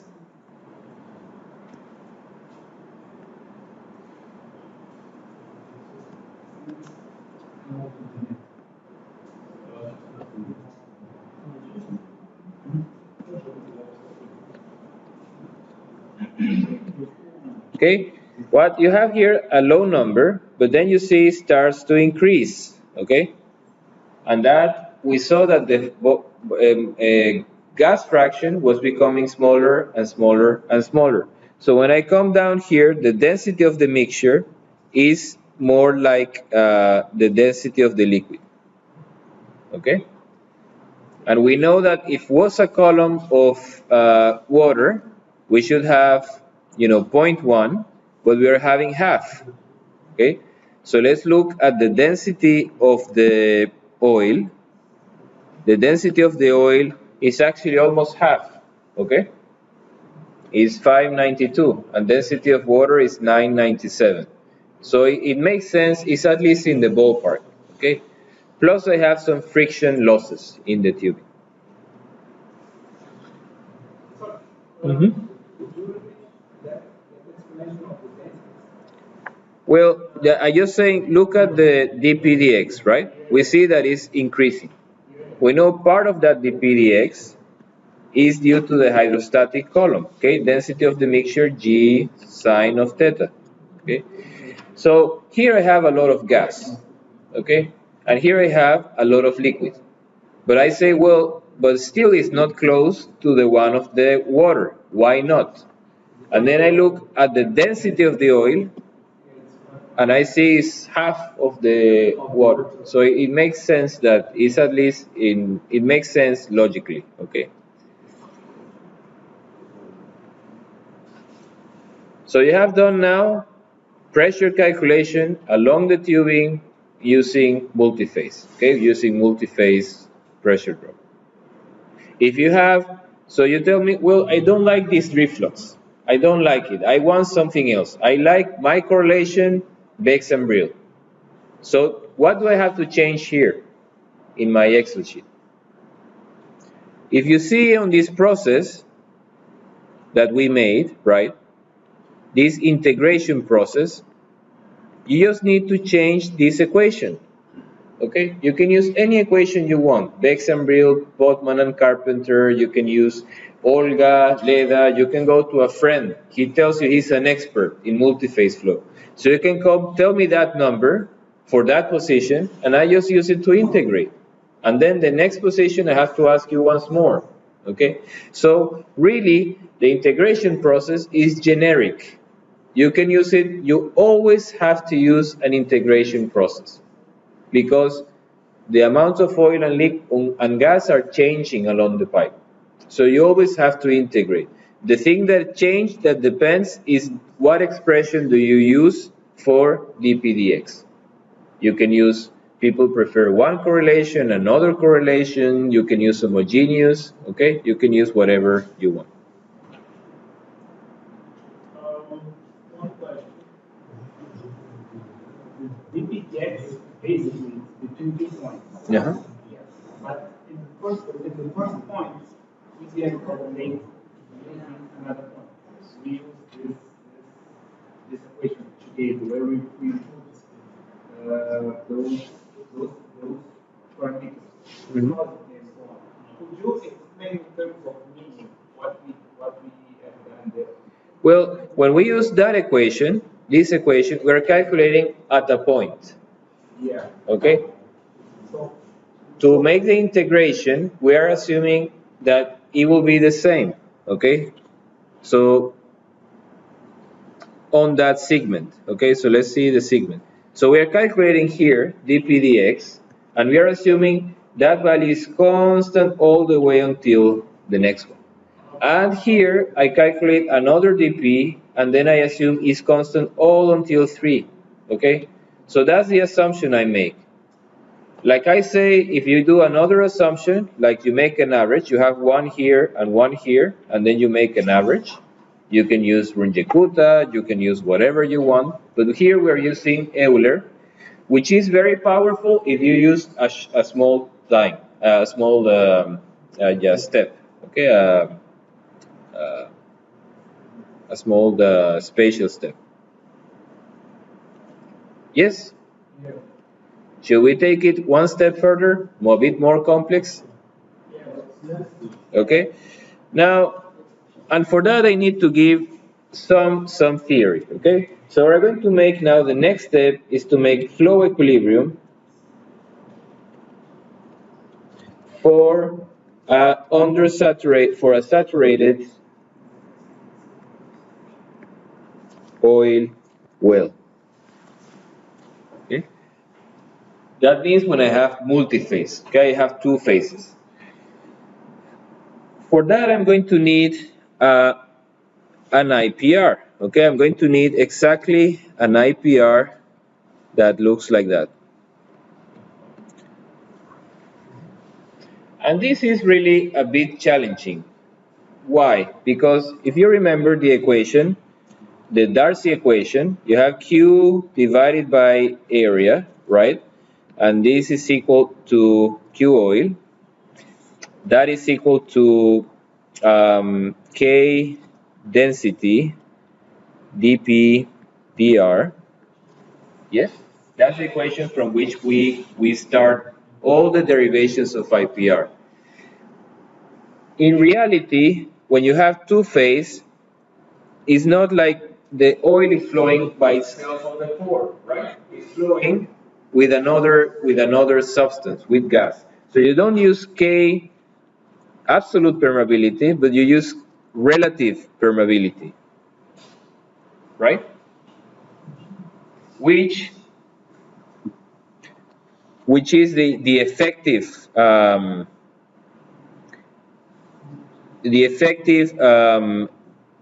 if you remember, you have a plot that you have the saturation of oil, okay, and when you have more oil,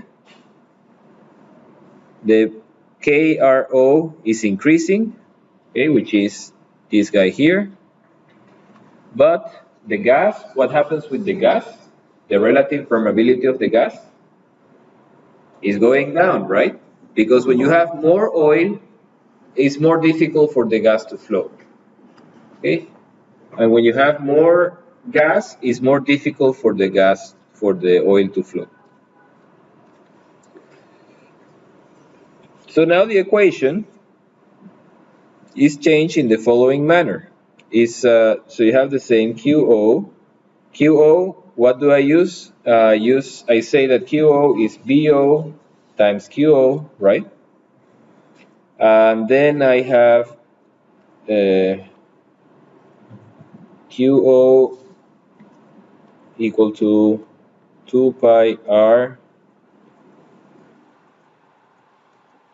Remember, we have this ln RW RE divided by RW plus what?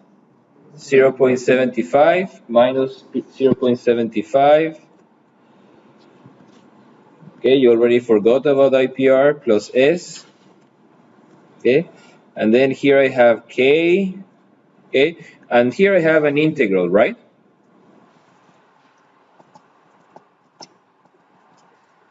And the integral goes from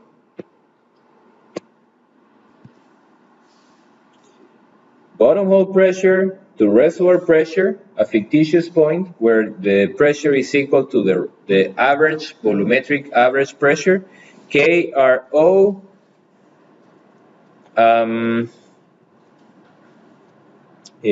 what else did I have here? BO, no, sorry, BO is up here. BO divided by MO, okay, dP. Okay, and now the main complexity is that I have the relative permeability inside. When the pressure goes down in the reservoir, okay, if I have my well here, wait,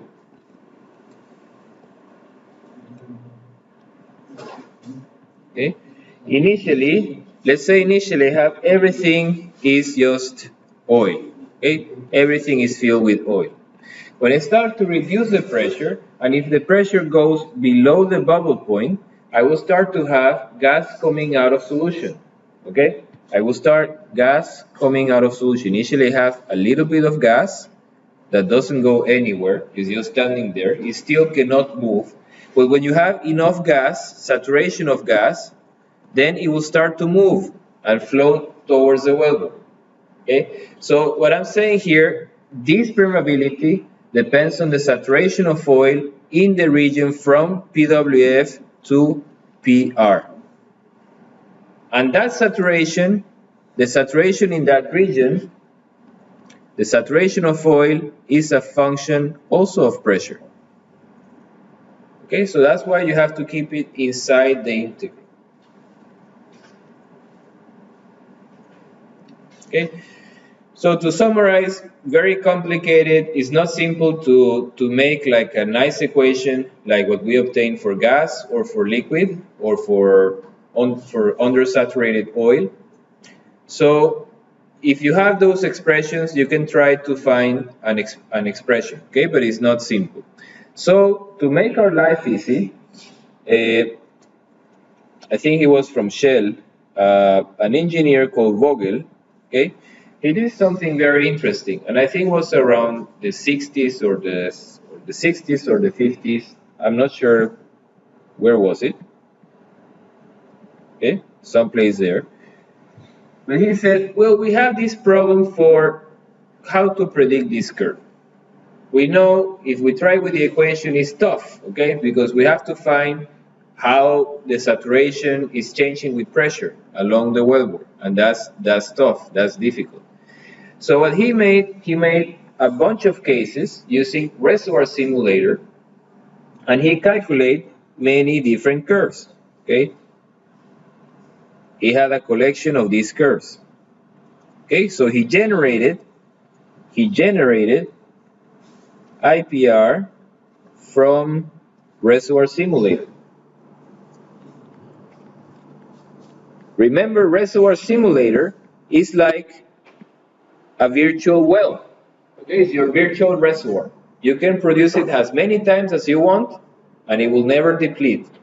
And then after that, you can try that in your real field, that you can only produce once.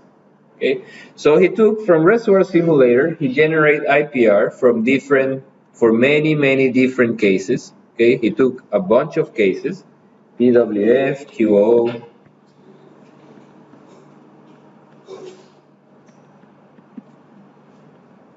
and all of them were different.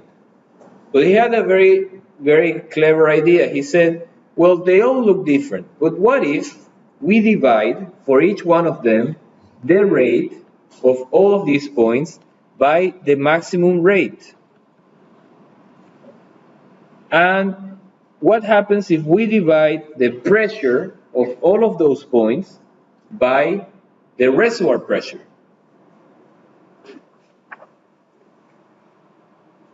Okay, and if you do that, if you plot for all cases,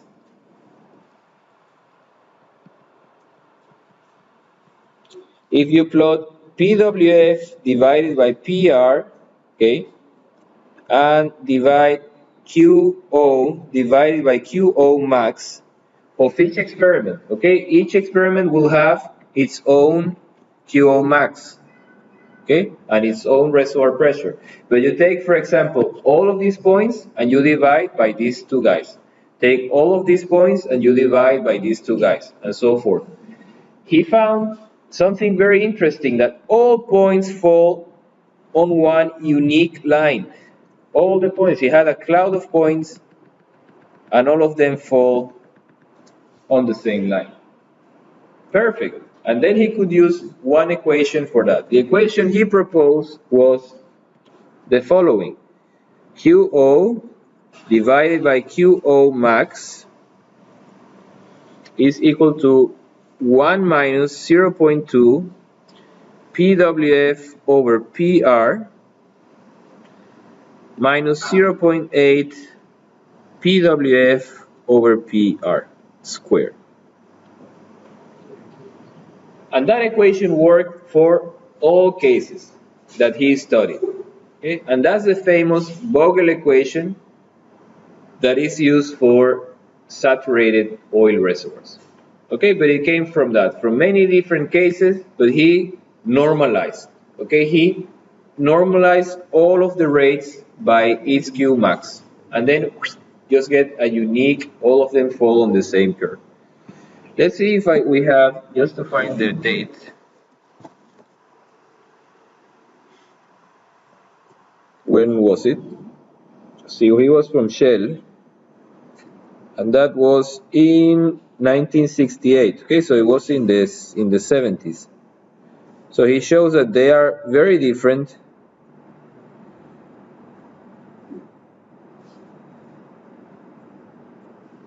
And I think here he has some place. Okay, so that's the relative permeability curves.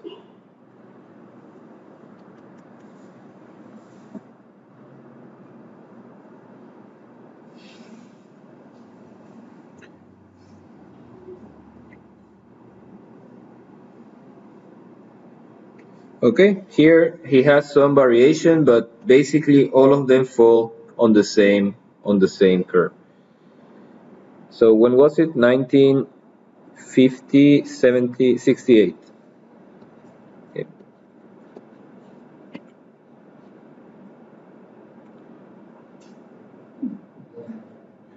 Okay, it was 68. Okay, with reservoir simulator, he solved our life and got the equation that is the most used equation for undersaturated reservoir. No relying on equation, no relying on analytical derivation because it's too difficult. People normally use this equation. Very simple and it works fine. So what happens now? I ask you, right? You have a well that you know is producing undersaturated. Okay, the bottom hole pressure, how do you know it's undersaturated? The bottom hole pressure is less than the bubble point pressure, right? Okay, so if you see at the phase diagram of your reservoir, P and T looks something like that. At your reservoir pressure, that's your bubble point, and you are inside, okay? Or you are exactly, your flowing bottom hole pressure is below that. And let's say now you measure a point, okay? You have a point.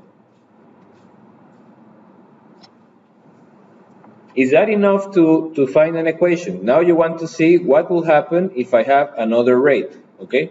What will be the rate? What will be the pressure?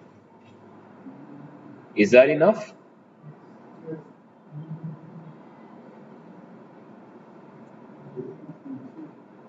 Is that enough? What do I need from this equation? If I normally have reservoir pressure of the test. Let's say here I have Q oil of the test. I have PWF of the test. Okay. And what am I missing in this equation? So I have this guy, I have reservoir pressure, and I have QO. What am I missing in this equation? Q max. But I can solve it, right? From the equation. I can just say from the test, so to use Vogel equation,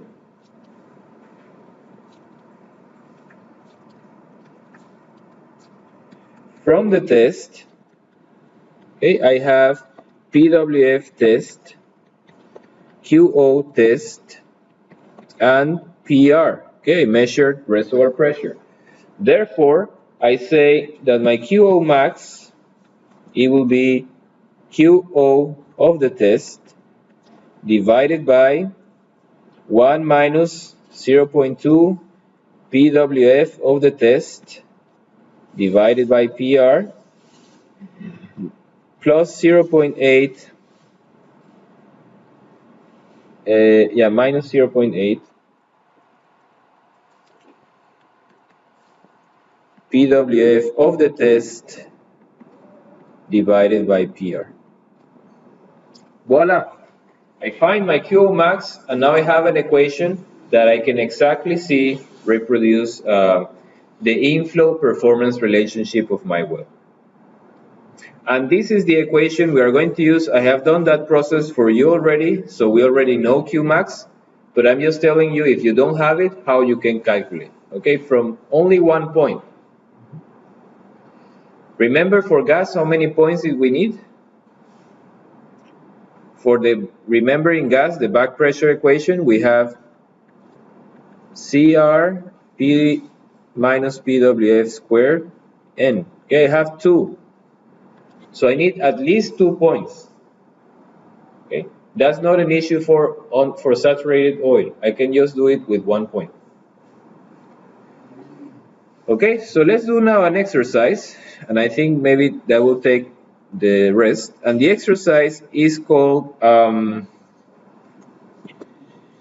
it's exercise 6, flow equilibrium, and please keep the other one open because we are going to need it, okay?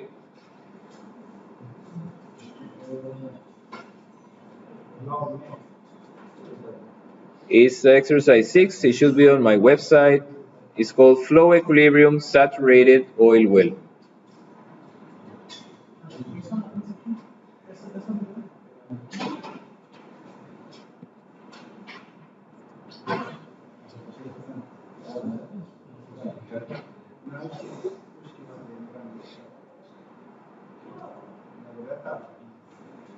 So you see, I need two things to use Vogel equation: reservoir pressure and the maximum rate of oil. And I have it. Okay, lucky for me. So I punch Alt F11 to see the equation, just to see, and it's exactly the same, right? Q max times, okay, Vogel equation, PWF divided by PR. So what was the first step we made for when we were doing for gas? Okay, we populate a bunch of bottom hole pressures, right? From reservoir pressure and down all the way to 0. Yes, that was the first step. And then we calculate the rate, okay, for all of those pressures. So let's do the same, exactly the same procedure. Here it should be IPR for Vogel.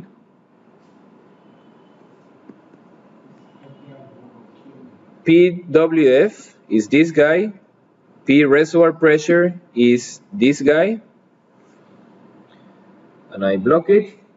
Reservoir pressure. QO max is this guy. This is a very simple equation to use.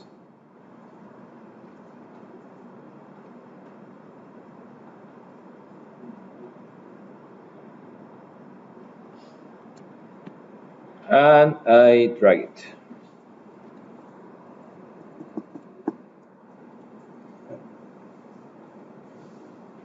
Okay?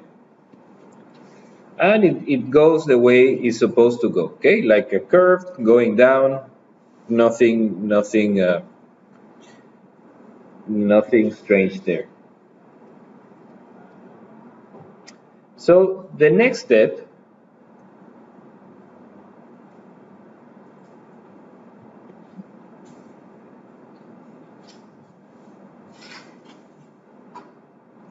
what is the next step to find the intersection?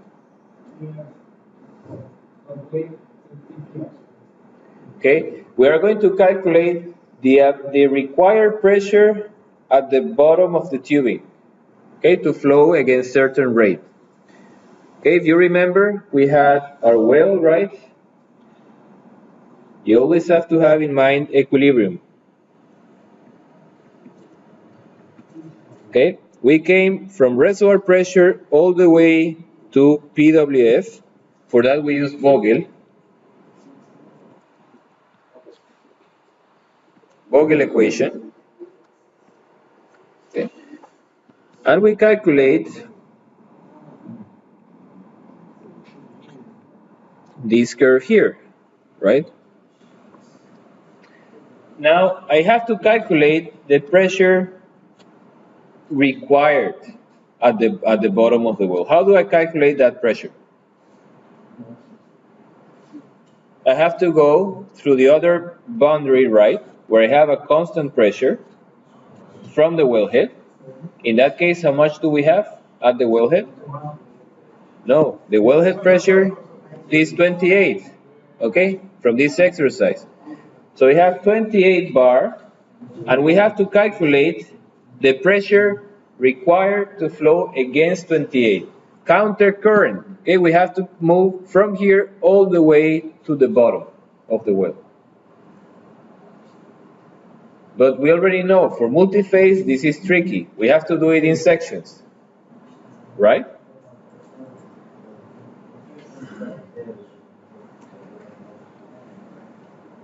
So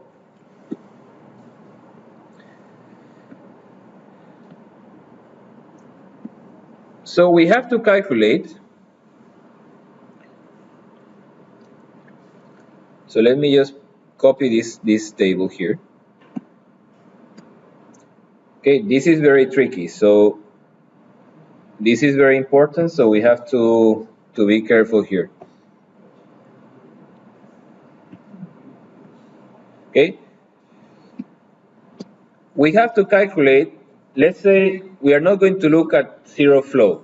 Okay, let's not look at zero flow because then you have no rate and it's we are not sure exactly what happens. But let's say here I have my tubing, right, with a wellhead pressure of 28 bar, and I have a flow of 478 standard cubic meter per day, and I want to calculate this bottom hole pressure. What is the required bottom hole pressure at the bottom of the tube? Can we use our Excel sheet to do that? The one that we just, not this one, but the one that we just used before, this guy. Can we use it? Well, this sheet gives you too much information, right? But what is the required? If I'm flowing 1,000 barrels, 1,000 standard cubic meter per day of oil against 28, what is the required pressure that I need at the bottom of the tubing? This guy, right? That is what I need to flow this rate against that pressure at the end. So I can use it to calculate. It will be the gas pressure on this table. That's the pressure that I need to put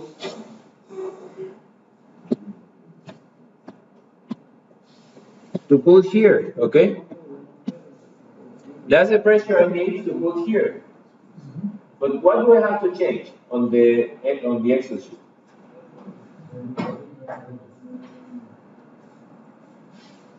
I have to change the rate, right? The Excel sheet, the other, we made it for a rate of 1,000. Okay, but now we don't have 1,000. Now we have 478.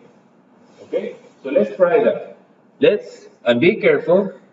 Okay, let's do it very carefully. Let's copy this rate. Control C. That's the rate that my tubing has now.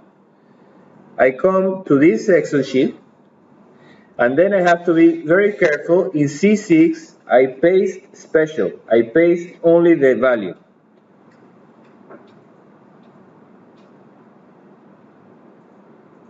And everything changed automatically.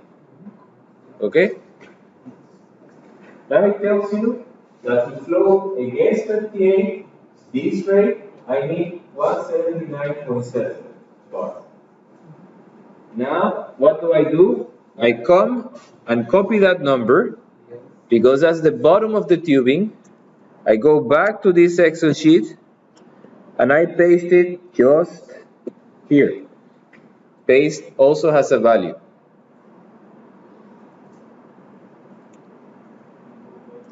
Okay, next step, the next rate, right? I come, copy this rate,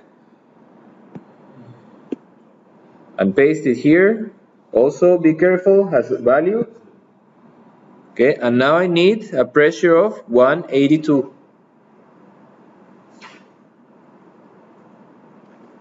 Which makes sense, okay? I increase the rate, I need more pressure to flow. I copy, come back here, paste, be careful, I have to paste as a value. Should we try the other 5 to see how it looks like? I copy this guy, 3,000, paste it here with like a value, and I got 199.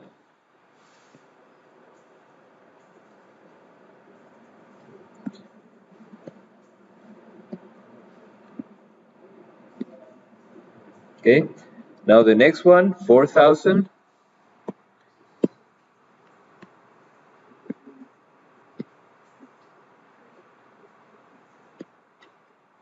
217.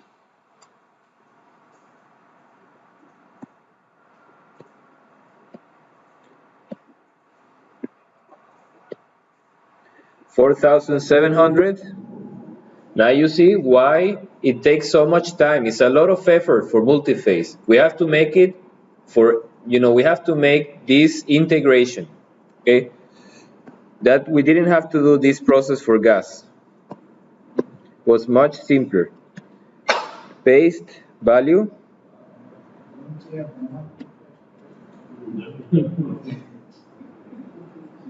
Yeah, we need a computer, right, to make that. Next time, 5,000. Yeah, you run into a problem, right? Yes. Because you go faster than me. Okay? What happened here? Let's see the source, okay? Let's move to the right. Exactly for a rate of 5,179. Okay, we got an issue here, okay, with this Volga. But if you see, let's see the amount of gas. How much gas do we have? We have almost no gas, right? So really it doesn't make sense to calculate any epsilon, right? So for that case, we can say,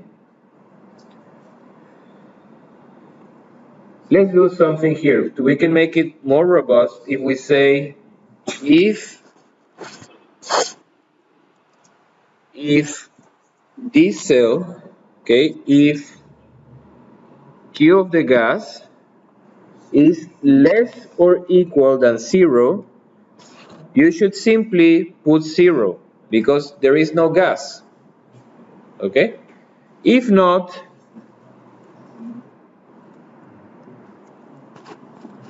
okay, use the correlation of Volga,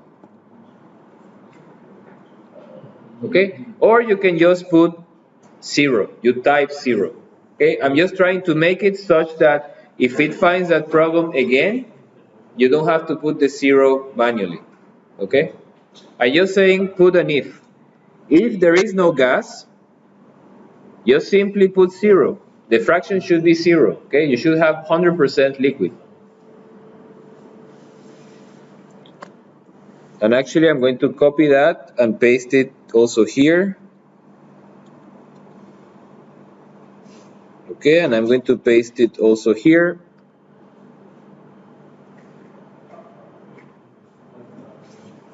Okay, if you see here, now I have a function inside a function. I have if the rate of the gas is less equal than 0, then I just put 0. It's 100% liquid. If not, calculate this fraction with this Volga correlation. Yeah. The reason why we got this value error, right, is because we have no gas. Simply everything is just liquid. Okay? So there is no need to calculate the void fraction, right? The void fraction will be simply 0. So I told you one option is to put 0 here, enter, that's all. But you want still to work for all cases. Let's say I change the rate back to the other value, now it won't be 0. Okay? So the way I propose to fix it, I put an if. So I say if this number, the gas rate, is less or equal than 0, then just put 0. Okay, this is the condition. This is the result if it's 0. If not, you're going to evaluate this Volga correlation. Because then I have two phases and then I should evaluate that. Okay, now we can continue in peace our pressures. Okay, 242 is that pressure.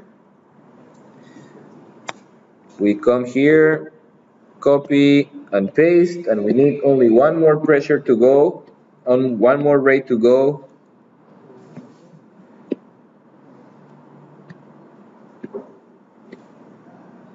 Okay, 248.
Okay, so that's what I got. I'm not sure. Do you get something similar?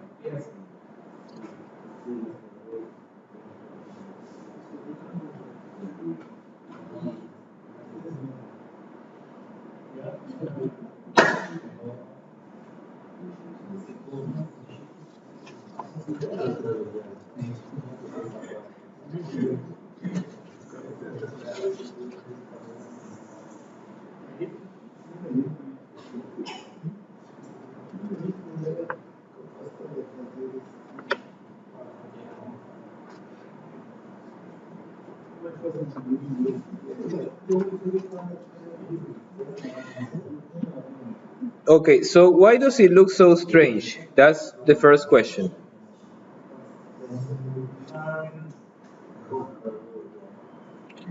Well, it's for the number of points, right? If you see how many points do we have, we can maybe right click here, if the pen allows me. And we can put the points just to see how many points it has. Okay, it has probably too few points between these two. Okay, so maybe we don't get yet the valley. If we try some points in between, we will get maybe probably the minimum point, and then it will start to come up. Okay, but so what is the intersection? What is the intersection rate? Can I use the solver here? You cannot, right? Because they are in two separate Excel sheets. To get this number, I need to read it. I need to read it from this column. So I have to be my own solver. Okay. So if you want really to know the intersection here, you have to do a lot of effort. You have to say, well, it's here, and then I try with that number, and then until you see if it's zero. Okay. It's a lot of work because you have to, every time you calculate each one of these points, you have to run this table.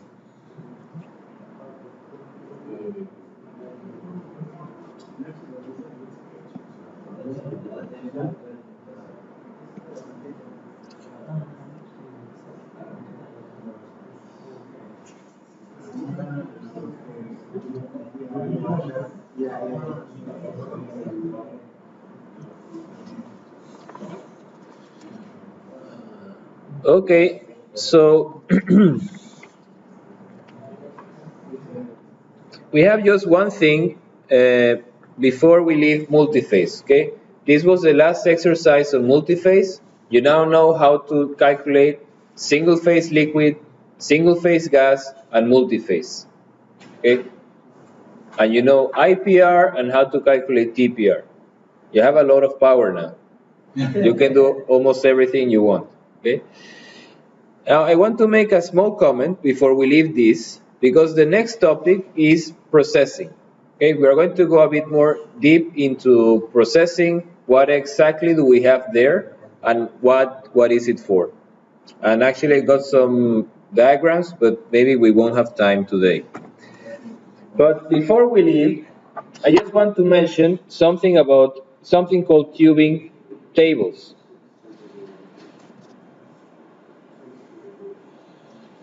Okay. And tubing tables, they're very similar to, is a bit similar to the pressure traverse curves. Okay?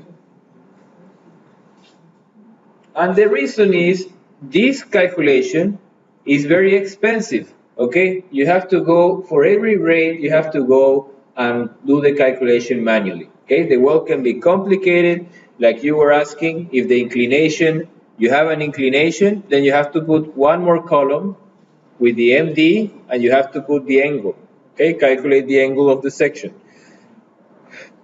So sometimes I pre-compute in tubing tables. I pre-compute for multiple cases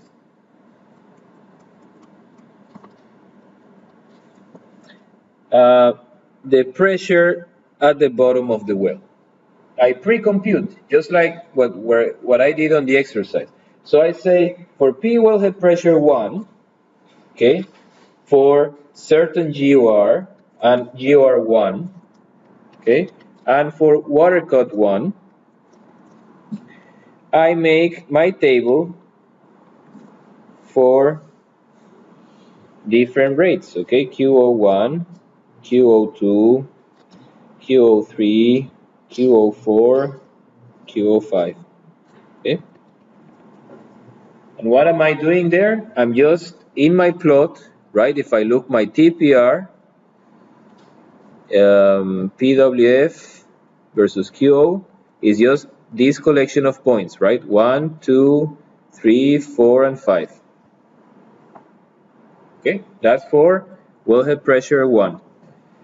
Now I change the wellhead pressure for some reason, if I'm choking or if I have a flow line. So I change now wellhead pressure 2, but the same GOR 1, water cut 1, and then I repeat and I calculate the same table once more.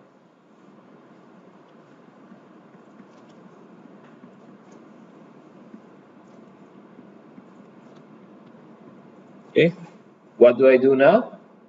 The wellhead pressure will give me another curve, okay, like that. Okay.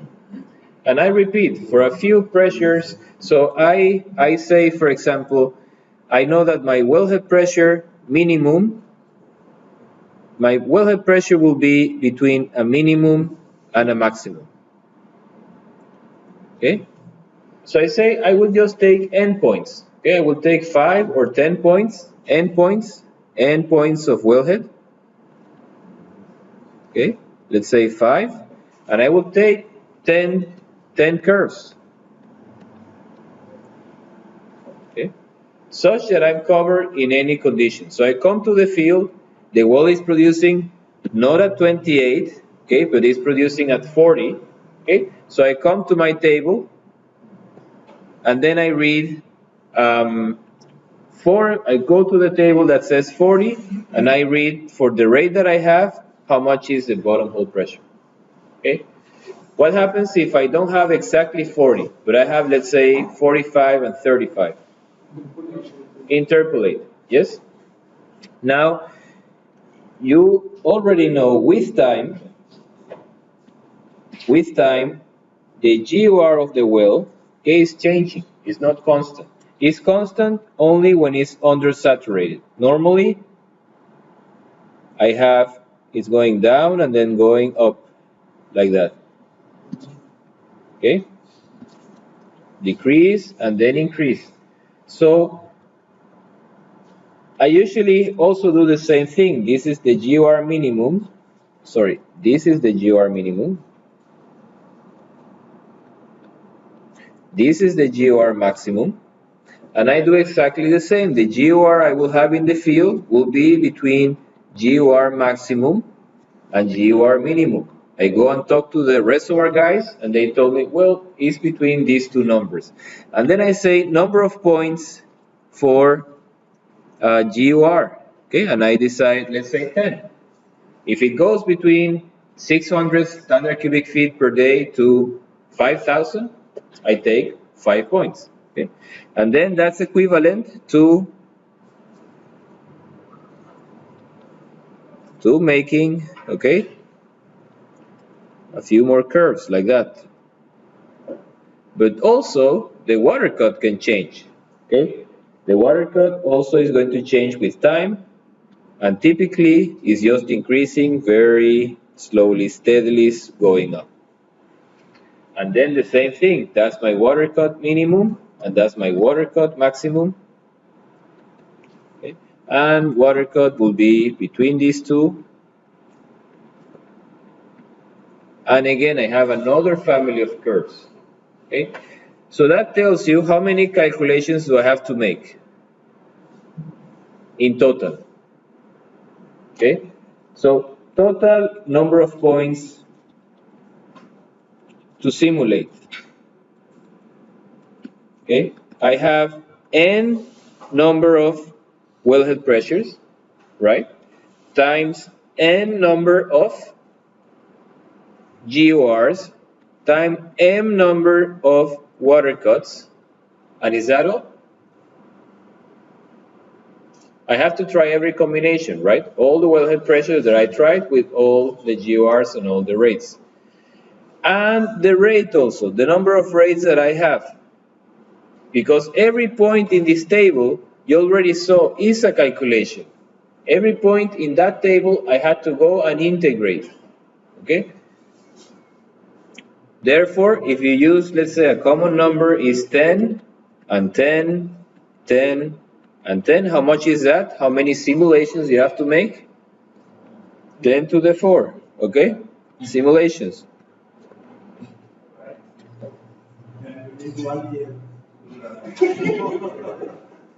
And you need 1 year to do that, yes.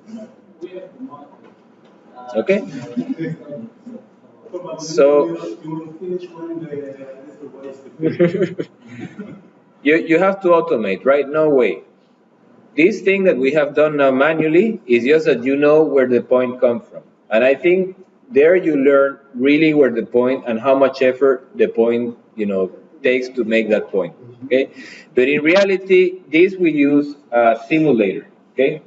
And this is what the simulator is doing. It's changing and trying all possible combinations. Okay? Changing rate, fix the combination, change all rates. Then change wellhead pressure and change again all rates, and so forth. And repeat 10 to the 4 times. Okay? And that's in the simulator, you usually have an option called table, production table, or tubing table generation. Okay? And you specify the range, you specify the tubing that you have, and you click go. It takes like half an hour, and then gives you all the tables. And actually, reservoir engineers, they are afraid of this calculation, okay? They are afraid. They don't like multi-phase flowing pipe. It's like black magic, okay? So they don't like to do any of that. So they just use these tables. They go to their production engineers, okay? And they say, just give me that, okay? And then I use the table in my calculation. I don't have to know anything about tubing, anything about sleep, anything about density, nothing. I just use the table. Okay? And many reservoir simulators, they use is the table. They don't calculate, but they use the table. Interpolate in the table. Okay, I think that concludes multi-phase flow. Just one question. Yes? I didn't understand why do we have manual feeds? Well, because first the GOR will change with time, okay, of the well. So you want to cover also future times. You don't want that you make your table only for this time, and then after, let's say, a year, you are here, and then you cannot use that table, okay? And the same thing with water cut. And wellhead depends on the case. Some wells, you can always guarantee that wellhead pressure will be fixed, okay? But sometimes you have a flow line or you have some other wells flowing, so it's going to change. So that's why you have to change also wellhead pressure. And this rate is just has to be big enough to make the intersection, okay? The rate on the range on the rate.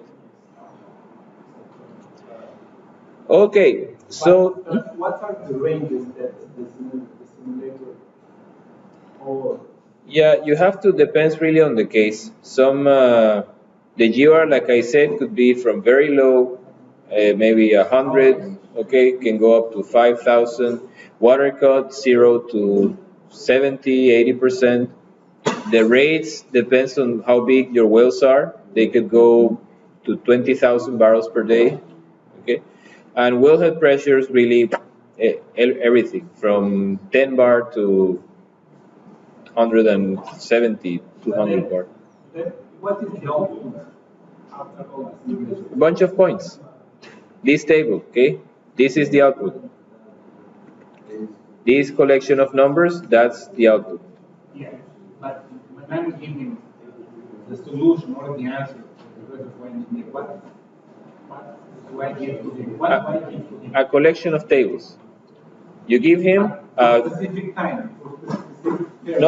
no, I say this is the table for water cut, I don't know, 10, this is the table for 20, this is the table for 30. The reservoir engineer in the future says, well, I have water cut 35, I made the calculation for 30, I made the calculation for 40, and then I interpolate. And I don't need the reservoir engineer anymore, production engineer anymore. When do they need production engineer again? If there is a workover and they change the tubing, if they reperforate, if they do something in the well, they change, they have nightmares. Oh, I have to call again production engineer to generate these tables for me. And we use Olga. No, here Olga is just for transient. When you need really specialized multi-phase flow, you use Olga. But we normally use, so maybe let's put some names here. One of them is called PipeSim. Okay, that's from Schlumberger. How do you write Schlumberger?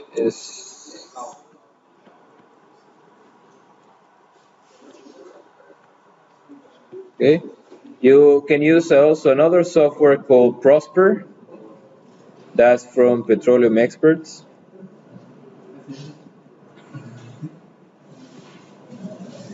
There is another software called Wellflow, and I think that's from Wellflow. That's from, I think it's Landmark. I think.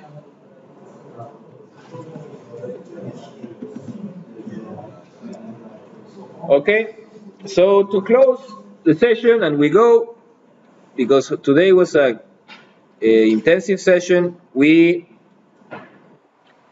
set some rules, right? The days are to be defined, but you already know the game plan. Exercise, in this course you have gotten a lot of exercises, okay? So I suggest you do all of them once or even twice, making sure that you understand everything on this exercise. No need to do additional exercise for the exam.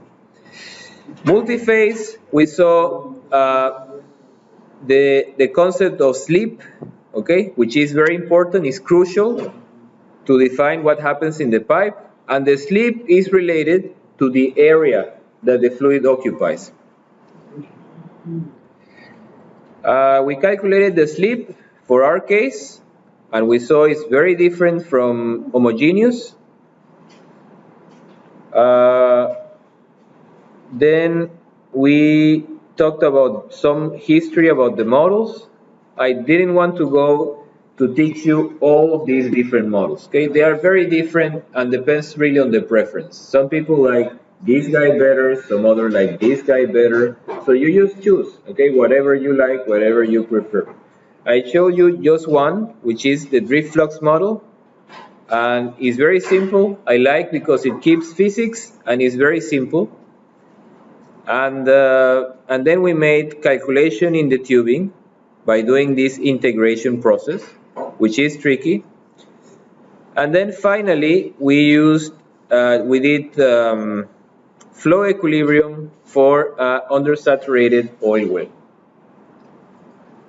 And each one of these points is a lot of effort. Okay, we have to go, change, copy, paste, go, change, copy, paste. It's not like we don't have one equation for that. Okay, next step, like I mentioned, tomorrow is processing. We have 2 days. Oh, one thing. If you can download to your computers, please, for tomorrow, uh, download a software called DWSIM. It's called Open Source Process Simulator. Because we are going to use it, okay? It's very nice, and we're going to use it for some calculations in class. What is the size? The size is not very big, it's small. I think the installer is let's see, the installer is,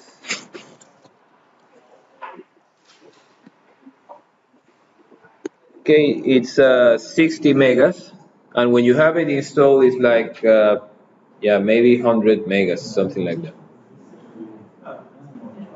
So it's not very big. But please install it on your computer because we're going to use it tomorrow. Okay? Paragon? Yes. Yes? So to this, we suggest to teachers that we take of this one for 1 December because we have a test of 24. You suggest to delay.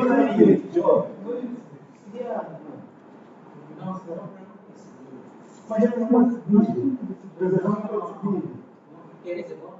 No, sí, sí, semana 24.